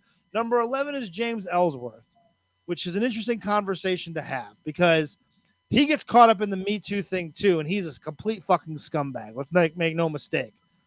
When you talk about the stories that have come out about that guy, he's a fucking scumbag. Wait a second. Wait, this is news to me. This fucking video game nerd is out there doing shit.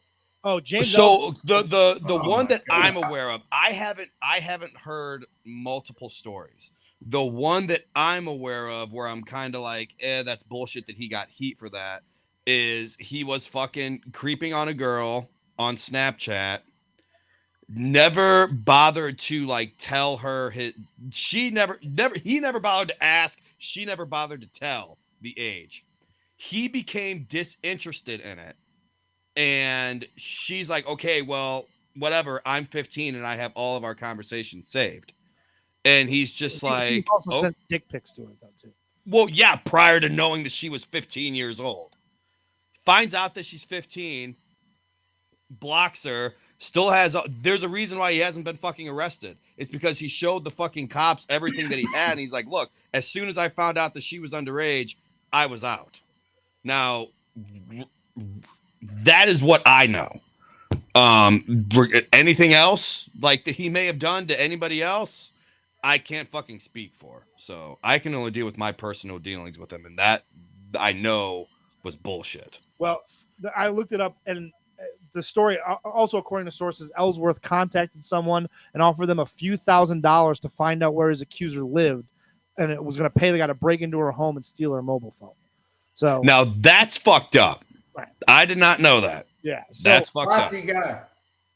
But this is like an episode of Ozark, by the way. I just want to right. What the fuck?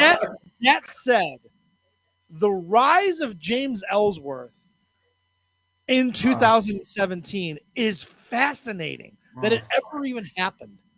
Like, how, going back and looking at it, how did that happen? How did this guy get on television? How does he get, I mean, just because he got his ass kicked and he looked goofy in a fucking job match, Vince was like, yes, let's sign him. Let's let him. Well, women's because he looked goofy. And the internet decided to make him into a fucking meme. Yeah. And that meme took over. You could not scroll through Twitter or Facebook without seeing some kind of meme of James Ellsworth. Yeah. And it was actually kind of funny. My friend in WWE knew how I felt about Ellsworth. This was prior to me meeting him.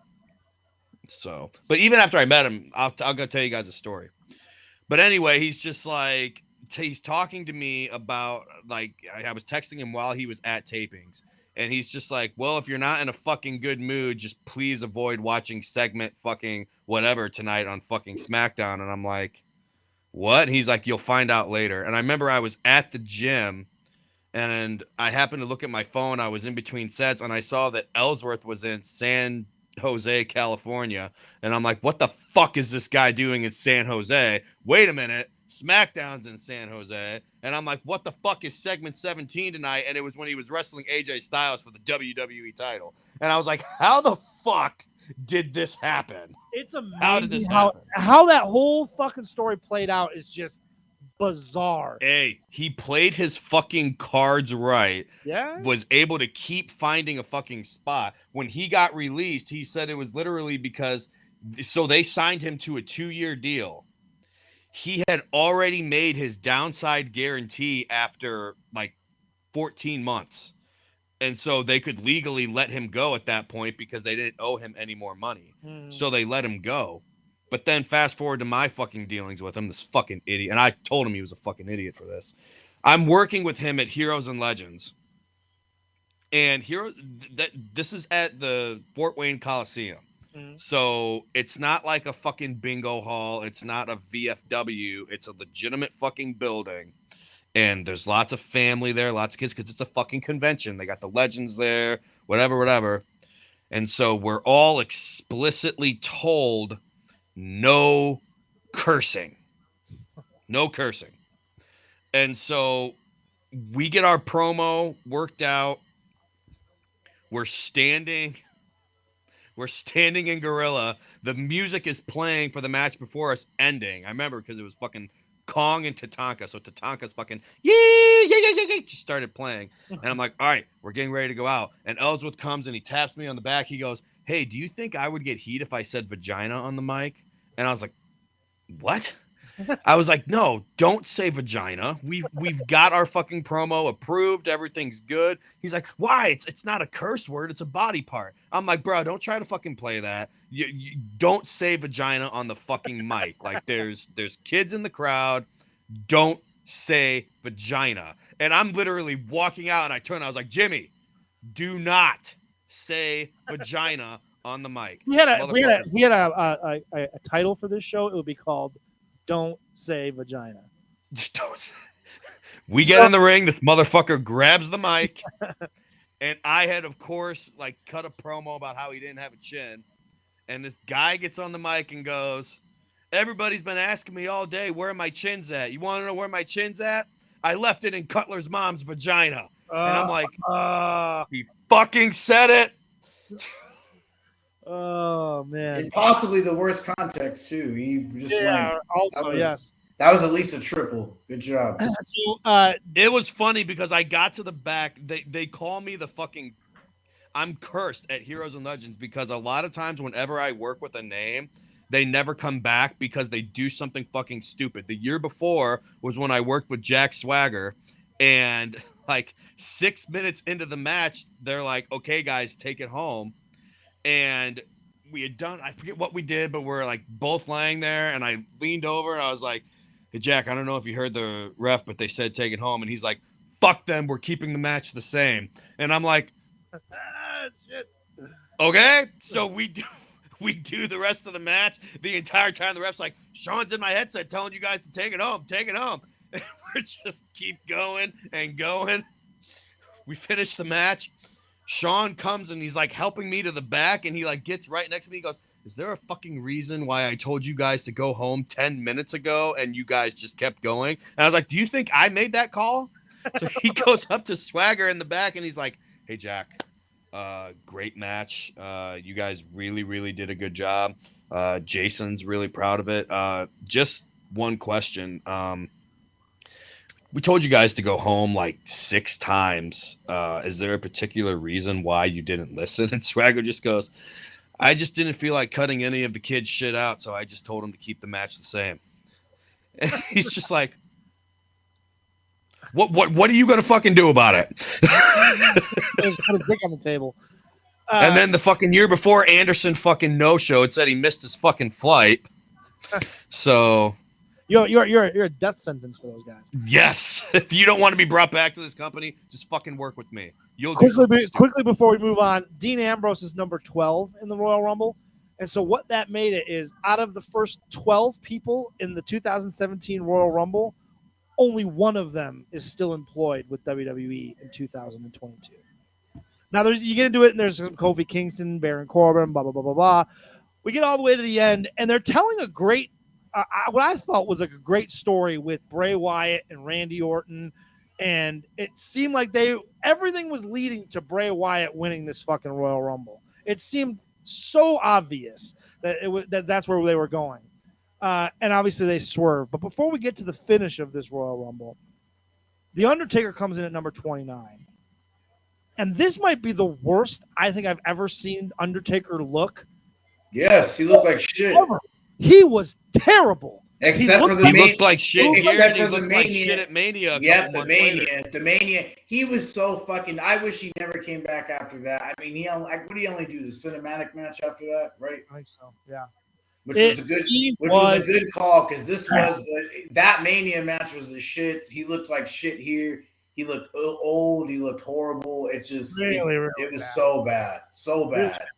What I did like, a couple things I really, really liked was Goldberg and Brock Lesnar and what the story they told with them. Like, I think it was genius for Brock Lesnar to be this unbeatable guy, but have this one guy that has his number and have it be Goldberg. Now, I know Goldberg is way past his prime at this point, but storytelling wise, I thought they did a fantastic job. Storytelling wise, and that just speaks volumes to Brock.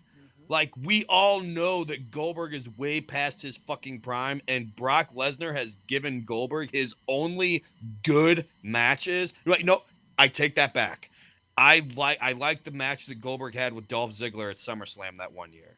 But that aside, but look at that match. That match was designed for Goldberg. Ziggler hits 2 quick fucking super kicks. Oh shit, he's gonna fucking win. No, spear, jackhammer, fuck you.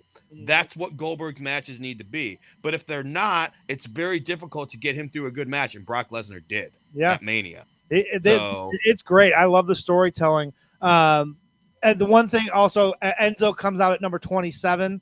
And one thing I got to point out, so there's like 6 or 7 guys laying around the ring because Brock had just German suplexed everybody in the match, right? There's like 6 or 7 guys laying around the ring selling.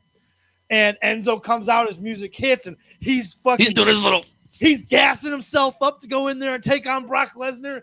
And he gets in there and he runs at him, and Brock just fucking clubs him with a fucking clothesline, right? But if you go back and watch, Randy Orton is laying on the apron, right? And he's laying there selling, and he knows what's about to happen. And he like sits up and he's watching clearly because you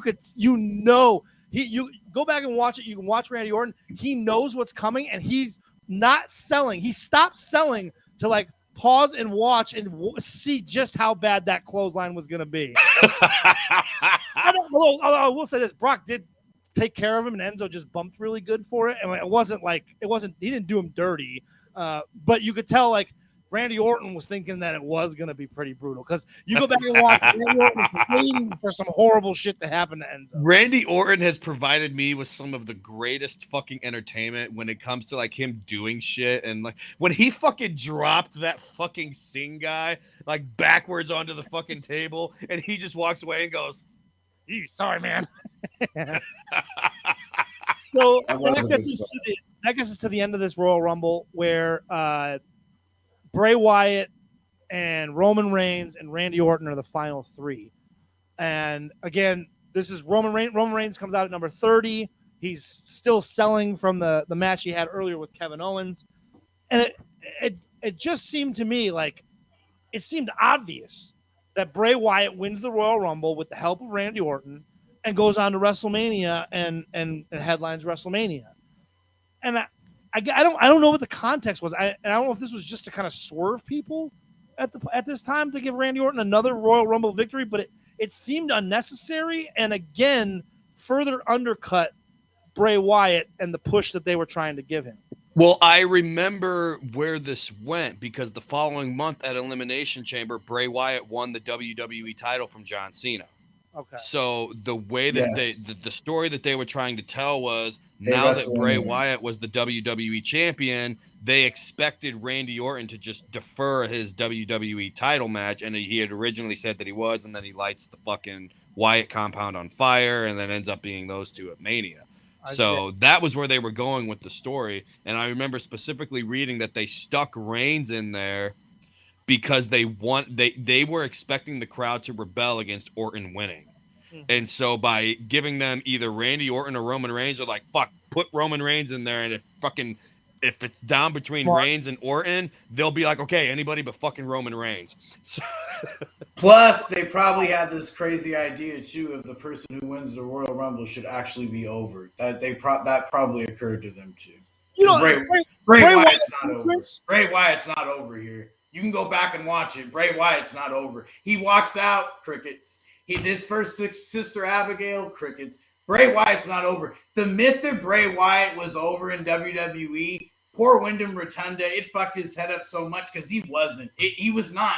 And I'm saying this as somebody who fucking likes Bray Wyatt. I do. And I did when he was in NXT. He was a fucking great character there. And when they called him up, you know what? His character doesn't work in WWE. And even The Fiend doesn't work in WWE. You people, like, this makes me mad. This is where I actually do start to get riled up. He's not going on Jimmy fucking Fallon as the fucking Fiend. Do you guys get it? Like, they're a corporate fucking company. He's not going to be the guy. He's going to be one of the 7 or 8 or 9 guys that you mix in with fucking Roman Reigns and Brock, because he's not going to do shit like that. But he was right about where he should have been. And you can even argue overpushed, man, because all that shit didn't get over. When he got to WWE, his promos sucked. They fucking rambled on forever. They made no sense whatsoever. They just kept going and going and going. And then it was stupid shit. It was like, oh, well, if he would have beat Cena. And it's like, fucking Cena's... But at the same time, his stuff with Daniel Bryan, when he makes Daniel Bryan join, and then they have that fucking cage match where Bryan turns back the out. yes movement, yeah. I mean, there was times when he was over. They wanted him to fucking get away from him. But he was over going into his matches with Cena, and then when Cena fucking beat him, he lost all credibility as a. I'll say this: someone had asked Jim Cornette what his opinion was on Triple H, and I don't agree with him saying this about Hunter because I think Hunter is one of the greatest of all time now, but. He was like, Triple H was never the guy. He was always the guy that worked with the guy. And I feel like that was Bray Wyatt. Bray Wyatt could never be the guy because, like Mike said, and the way that the business is now, you can't fucking send Bray Wyatt to the Tonight Show. You can't send Bray Wyatt to a fucking elementary school or a middle school and have him talk to kids about not doing drugs because the motherfucker looks like he's a goddamn fucking drug. Yeah, but he's a heel, and the heels never were involved in that part of it. Yes, but the crowd was turning him into a babyface. They're not, because Roman Reigns is doing all that shit now. Is he not a heel? Because he does all that Jimmy Fallon and all that shit now. He's still the face of the fucking company. It's not the same business anymore. This booking shit does not matter. Whatever you get from one... the Undertaker. He could have been this just generation's Undertaker. The problem is... No, he couldn't have, because the Undertaker would not work. It's bullshit. That's the thing. WrestleMania this past year was finally fucking crowds. I can't wait. And because The Fiend was over with me during the pandemic, and so was Alexa Bliss, I could build this up into my head like, I can't wait till they both come out. Oh my God, I hope she gets a separate entrance. They're going to go fucking crazy for both of them. And you know what? They didn't. And they went crazy for fucking Bad Bunny the night before, and they were hot for so much shit.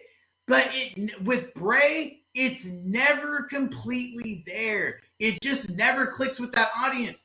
That's not what they want. WWE is not... Look, for like a hardcore wrestling fan, Bray Wyatt works. For that's not what their fan is. They're looking to go, yes, yes, yes. They're looking to do shit like that. They're not looking to hear a guy fucking preach about society or whatever the fuck that it was that he was trying to do for 15, 20 minutes at a time. The Fiend is like... I think that works with some people, but it's way over the top for some people too, and silly and fucking ridiculous, especially some of the shit that they did. Like, it's just, I just think people have always, and again, I like him. I'm a fan. I think he's a victim of poor booking the whole time. I think if he just, and he's also the victim of the fans knew. How many times has John Cena lost at WrestleMania?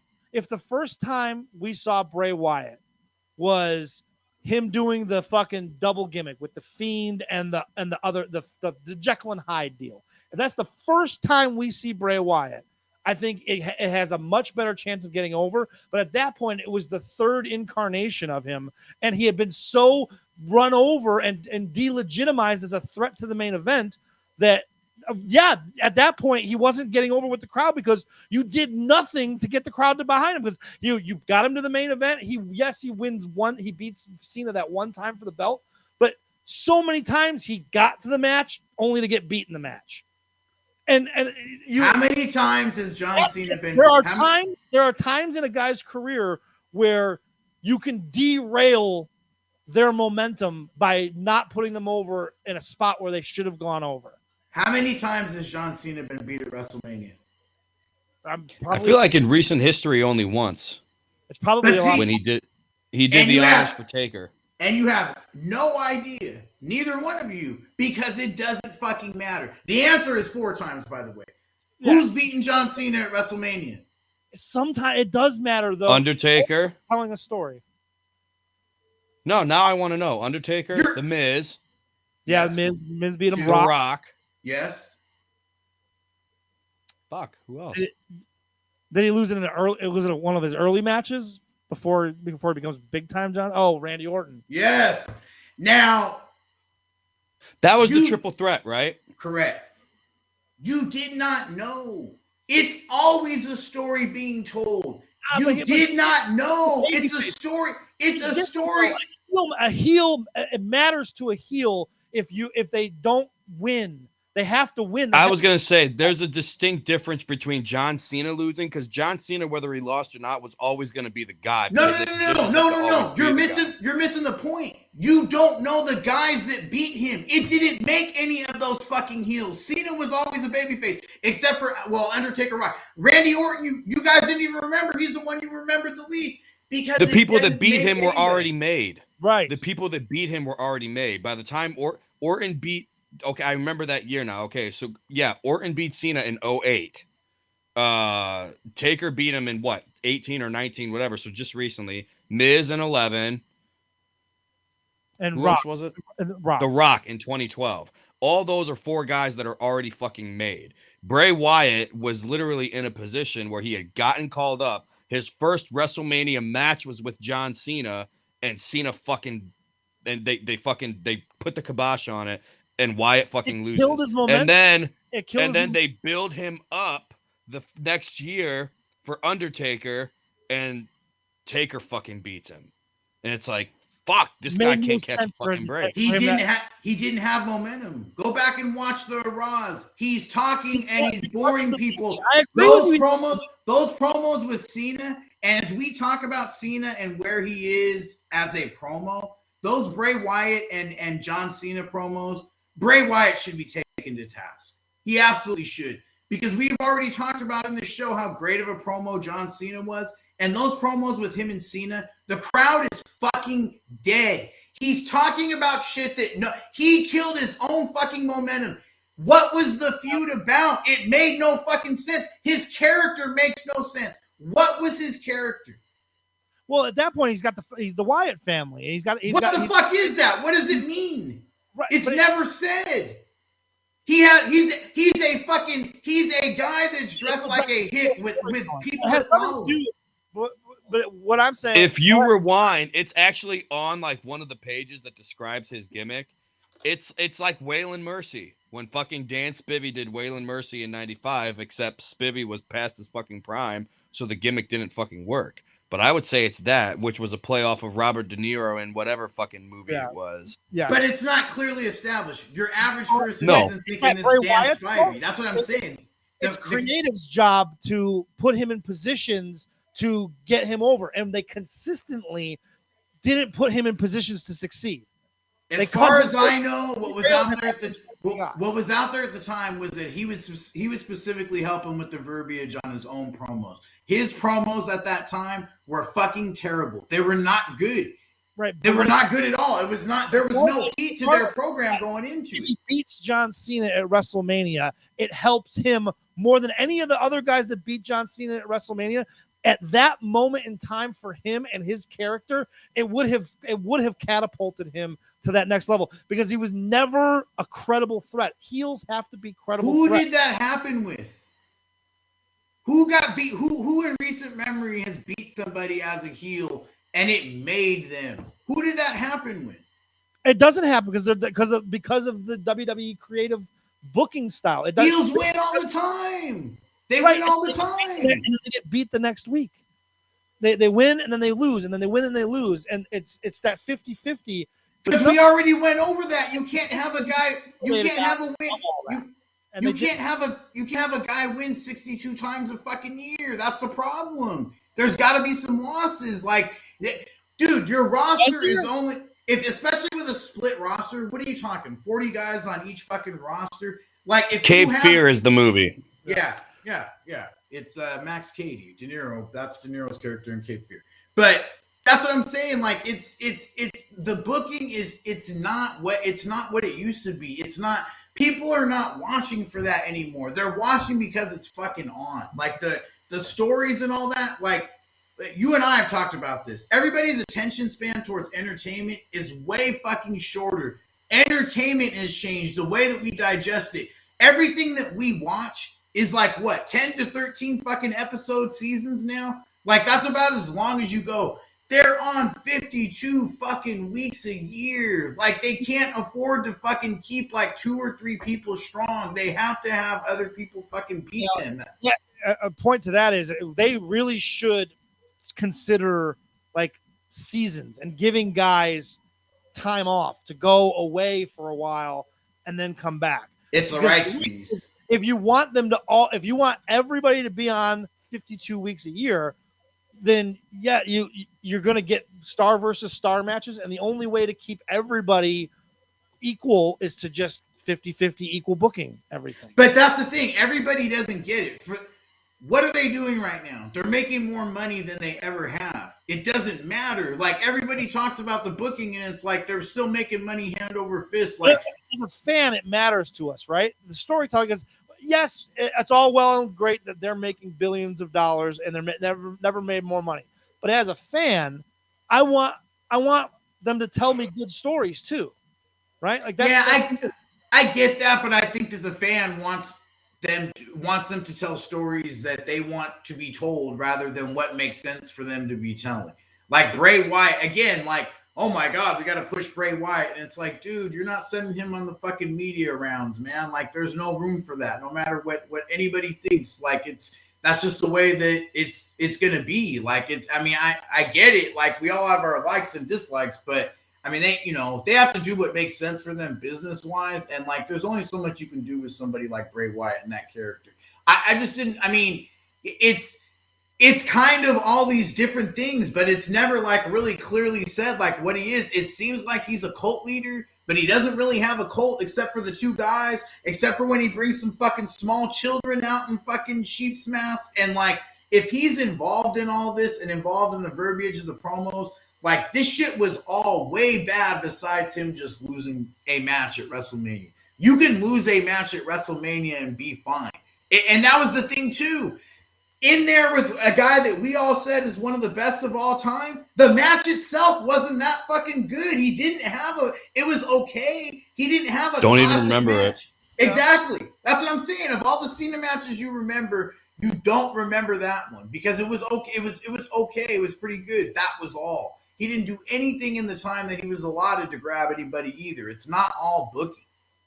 Yeah, that's a fair point. It's a bit of a revisionist history on my part too, right? I wanted it to go a different way, so I looked at it from a different perspective. I loved him in NXT. Yeah, I just thought it just seems to me like between him and Braun Strowman, it just I can't wrap my head around how they didn't figure out how to make those guys stars. I mean, and with him, I don't blame him. They did fuck him up, but I don't think that they fucked him up in the ways that, like, the Cena thing just doesn't matter to me. If he was over before then, he would have been over coming out of it, if not more, because the fans would have gotten behind him because they were pissed that he lost to fucking Cena. But he wasn't over because, honestly, it's another fucking NXT gimmick that Vince never knew how to market or push to the same level that NXT did. And it went 19 different directions. And again, it wasn't one thing. Like, look at how many answers we're getting. It's like, it's Dan Spivey as Waylon Mercy, which it is. And it's Max Cady, De Niro, and Cape Fear, which it is. And it's like, it's all these different things, and nobody really knows what the fuck that it was. What they should have done is not worried about how the crowd was reacting to him. That character, that dude, only works as a heel. There's just that making Bray Wyatt a babyface is a mistake from the get-go because that guy doesn't translate as a babyface at all. But there is something that you can do with a unique heel that you don't have to send him on Regis and Kathy Lee, but he can still be an important part of your show that is different than everybody else. And but he can't didn't know how to. But he can't be a top guy. He can be not the top guy. He can be at that level, but he's not going to be the top guy. And cosmetically, he shouldn't be either, because that's not the – listen, they like pretty faces and people that look good, because that's what they're like. That's what they're trying to push, and that's what they're trying to sell. And I'll also say this as far as being a heel. He did himself no fucking favors many times, because like I can remember him wrestling Roman Reigns, and he'll hit him with the chair, and he'll raise the chair up to get a fucking response. And it's like, you're supposed to be the heel. You just hit the guy that you know that they're trying to make the top babyface and that everybody fucking, like the crowd is hating, and you're raising the chair to get a response. Like, go be a heel. Like, right. This isn't about your own fucking insecurities. Like, go out there and get some fucking heat, which he never really did. That's fair, too. And you got to put that on the producers of his matches, too. Like, it was just a major fuck up on multiple levels that Strowman and him weren't better, bigger stars than they turned out being. And that the fact that they're both not with that company just is so strange, considering the pay-per-view that we just watched, because they were parts of it. They were trying to make both of those guys stars, at least at this point in 2017. All right, guys, we are running up against it. We are going to prepare ourselves for next week's match by watching this angle that happened. Set us up here. This happens at like 10 o'clock in the morning on a Saturday morning. Do I remember? Yes, this is Memphis Wrestling. This is 10 a.m. on Saturday mornings.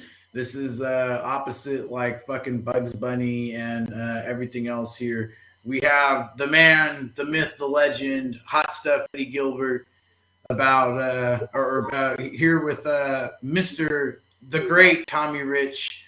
This is just incredible stuff to be happening on broadcast television. Channel 5, Memphis, 10 a.m. And we have men trying to kill each other here. In the meantime, Nick, get the spin the wheel, make a deal ready. I got the wheel ready, yep. The voting was cast in the spring, are no longer together. But here's Lance with Wrestling Fans International. Hi, David. Thank you. I want to introduce to all the wrestling fans on Championship Wrestling out there a couple of representatives from that organization. The head of the organization now is Pete Letterberg. Pete, boy, these guys look so fucking uncomfortable. These are internet nerds from the 80s. This is what the internet nerds look like. From Miami. Big wrestling fans. You get back down there, you give Gordon Soley my best. Okay. You guys are participating in Look at those chests. Really appreciate you doing it right here. What chests? Year, Tommy Rich, Eddie Gilbert. The fact that they are not currently wrestling together as a so this is already they were the new fabulous ones after Stan and Steve decided to go get paid. Tommy Rich and Eddie Gilbert. It bombed. They split them up. And this is after the split up here. Tommy Rich went to go win a singles title, and Eddie Gilbert is not happy. Okay, we want to get Eddie and Tommy out here for the presentation of it, and we also want to say that we hope maybe during the year we're going to be able to disseminate a little more information on your organization, and also more people will have a chance to participate. I love Lance Russell. I love Lance Russell too. Eddie Gilbert. One of the most unique voices in professional wrestling. It, of course, is rather an unusual. And somebody who could do it as an interviewer and a broadcaster. But there is your trophy as one half of the tag team. Had Mean Gene Okerlund not been so much better at it, you'd remember, more people would remember. For giving this to me. It's unfortunate, though, that it looks like you'll probably have to take Tommy's to him, because maybe you people out here don't realize it, but Tommy is our international heavyweight champion now. He doesn't come to television anymore to do interviews or wrestle here. He goes all over the world now. Memphis doesn't really mean that much to him anymore. He don't show up here. He's such a big shot now and a big man on the totem pole. And but you know, he's the one that turned his back on me. He's the one that turned his back on these people. And if it's still up to me, there'd be a Rich and Gilbert team. But no, he's really a big shot. But today he couldn't be here because of one reason, because he's still probably running from me from the last time we met, because he's such a chicken and such a coward, brother. That's all it's wrong with him. So I like to thank everybody for my. That's the only thing.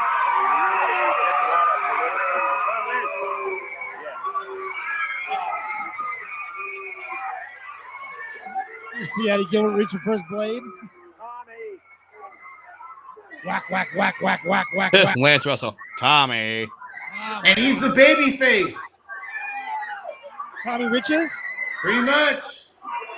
Really? Yeah, that's why Eddie was talking all that shit. Eddie's this will end up being Eddie's turn, but He's gonna get blood on that suit.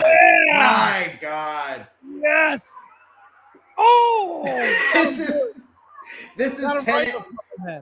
is 10 a.m. on a Saturday. This is insane. Unbelievable. That is a hell of put the blade back. Did you see him put his blade back in his jeans? Oh, there's more. There will be more. Whack, whack, whack, whack, whack. He's bleeding everywhere. He took some aspirin. We thank you for coming here. We're going to take time out, and we're going to be back in just a moment. Lance Russell. Oh, Tommy. Oh, we're coming back. There's always more.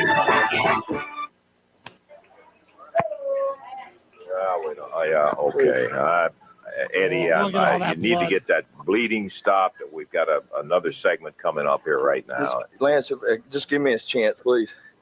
You know, I feel like a fool.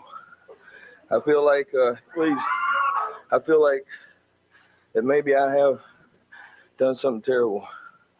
And I've done something wrong. And maybe Tommy was right when he said that. I feel like I've let everybody down, Tommy, you, these people, all the little kids that ever looked up to Eddie Gilbert, and I've turned their back on them. I was jealous. I was envious because you're the champion. You had the title matches. And Lance, if there's any way to get Tommy out of here, because, and I don't know, I know you could have something to do with this. Let me say this to you. Maybe you can tell Eddie Marlin from now on, there won't be any more matches scheduled between Tommy Rich and myself because he can win them on forfeit. I will not show up. I'll not wrestle him anymore because if Tommy's watching these people, this represents that the people of this country and the WFIA voted us Tag Team of the Year.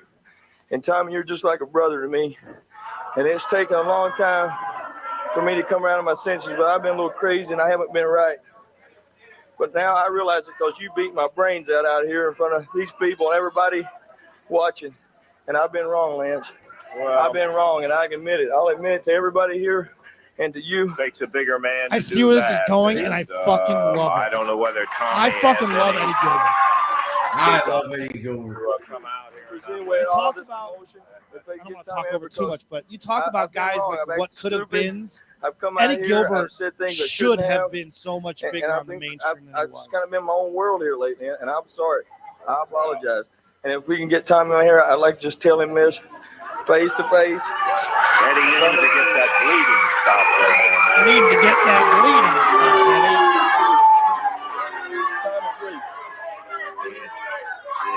Please. An unfortunate situation, but I appreciate you being man enough to stand up here on television. You're right. You were right about everything. I haven't been the man that I said I was. You're a better man. You're twice the man I am. You're a former world champion and international champion. And all I'm saying, let's forget it. These trophies mean more to me, and these people mean more to me. And you, as a tag team partner, mean more to me. And let's get back together, and let's be the team we were, and let's have that friendship back that we were. Please. Please. I know it's difficult. I'm sorry. I was wrong. You'll be there. In other words, anytime I need you from now on, Eddie Gilbert's going to be there. What you yes, I'm telling you. Please. Just please. In front of everybody, so everybody will know that I'm not ashamed of admitting I was wrong. And I was wrong.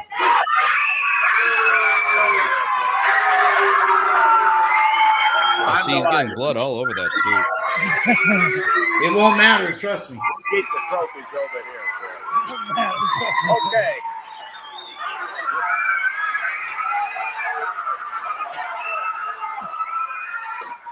Yep. Unprotected chair shots. I love this. I knew that's where this was going. but I fucking love it. Gilbert sold the shit out of that. Tommy Rich open, and all that stuff he was talking about was just hogwash. It's just hogwash. Oh, see that coming. And there's the blade. Coming. He's going to have to pay for that. Boy, you deserve anything you get from now on. Oh, you get it, Gilbert. Biting him when he's bleeding. That ain't happening today. Why don't you just get out of here?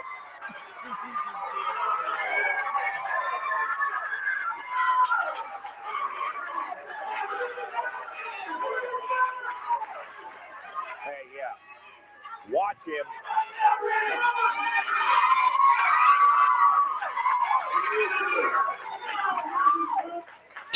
Lance Russell. We don't care if you never come back in here. So we don't care if you never come back in.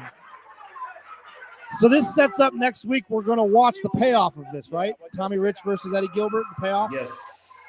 Yes, sir. Can't wait. Lousy low thing to do in there. I love it. Lousy low thing to do. I love that we're going to watch a shitload of Memphis because it means we're going to get a lot of Lance Russell, and I love it. Look at Tommy. Lance is so good. Look at that fucking blade job. Good Small children are flipping around the TV watching this shit in fucking 1984. What the fuck? Right? Crazy. Okay, Absolutely crazy. Tommy got waylaid All right, there. so there we go. Well, that sets up what we're going to watch next week, the big payoff match. So that leaves us with which pay-per-view Then watch. This is Royal Rumble now. Where are we? to the 80s and 90s. Oh, God damn it. Uh-oh. What do we got? Royal 95. Rumble 1998. Royal Rumble 98. I remember that one. At all. The So Stone hold on. Cold Yeah. Steve Austin show. Casket match.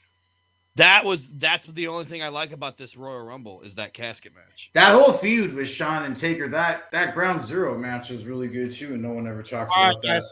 We'll go over the matches here. We have a singles match: Vader versus the Artist, formerly known as Goldust, with Luna. Boo. Yeah, we have a 6-man tag team match with Sonny as the special guest referee. Max Mini, Mosaic, and Nova versus Battalion, El Torito, and Tarantula. I'm going to skip that. You guys are going to have to let me know how that is. What the fuck am I watching there? 7 minutes and 48 seconds of I don't know what the fuck that is, but I'll Of watch. Sonny making fun of Mexican wrestlers is my guess. And I think there's some midget wrestlers in there as well. The Rock versus Ken Shamrock for the WWF Intercontinental Championship. You know what that means? We're going into the zone. It's Ken Shamrock. It's Ken Shamrock time. Yeah.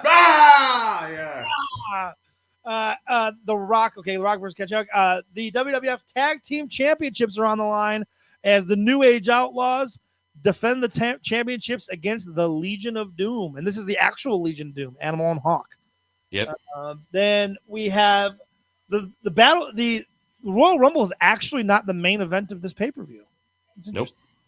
So we'll have the 30-man over the top rope battle royal, and then the main event of the evening, as you guys mentioned, Shawn Michaels defends the WWF Championship against the Undertaker in a casket match. Come on, Ben. You can't light the Undertaker on fire and then just have a fucking Royal Rumble after. Like, what the No. fuck, man?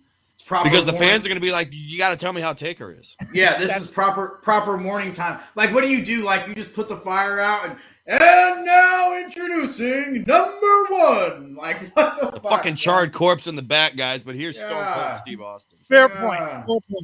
What we always like to do is also look at some of the names that we'll be seeing in this Royal Rumble. Cactus Jack and Chainsaw Charlie. Tom Brady is in this Rumble. Mosh. As Mark Merrill once said, that jobber Tom Brady in the best Mark Merrill promo of all time. Your name's not Sal Sincere. You're just a jobber. Your name is Tom Brady. That is the best promo of Mark Merrill's career. Have you ever heard of Tom Brady? I've listened to a Tom Brady interview one time, though. and he had said, like, because they asked him about that, you know, oh, Mero called you a jobber, and he's like, a jobber. He's like, the fucking Royal Rumble 1998. Everybody in that Royal Rumble all got paid the same $8,000. I was in there and out of there in 2 minutes. Bradshaw was in there for 20 minutes, puking in the locker room when he was done. I was at the restaurant in my suit eating a steak. We both got paid the same $8,000. So who's the fucking jobber? Good for him. I'm ready with the win. He should have fucking ended that with a fucking snap, man. That would have been perfect right there. The this Rumble is of course famous for the 3 faces of Foley. Yeah, so there you'll see all 3 faces of Foley in this one. The Honky Tonk Man is in this one. Jeff Jarrett. Fuck yeah, he is. Thrasher and Mosh are both in this. So Owen Hart. Some crazy names. Jeff Jarrett. Yes. Owen Hart, Jeff Jarrett, Mark Mero, Kurgan, Steve Blackman, Blackjack Bradshaw. So, Ahmed Johnson. Yeah. So Ahmed, all right, guys. Yeah, Ahmed Johnson. Yeah. Oh, that'll be fun. Yeah. So all right, guys, we gave you a supersized episode. We will be back next Thursday night reviewing Royal Rumble 1998 and all the week's happenings. Till next time, I'm Ben Jordan for Michael V and Nick Cutler. This has been the Now and Then Wrestling podcast. See you next week.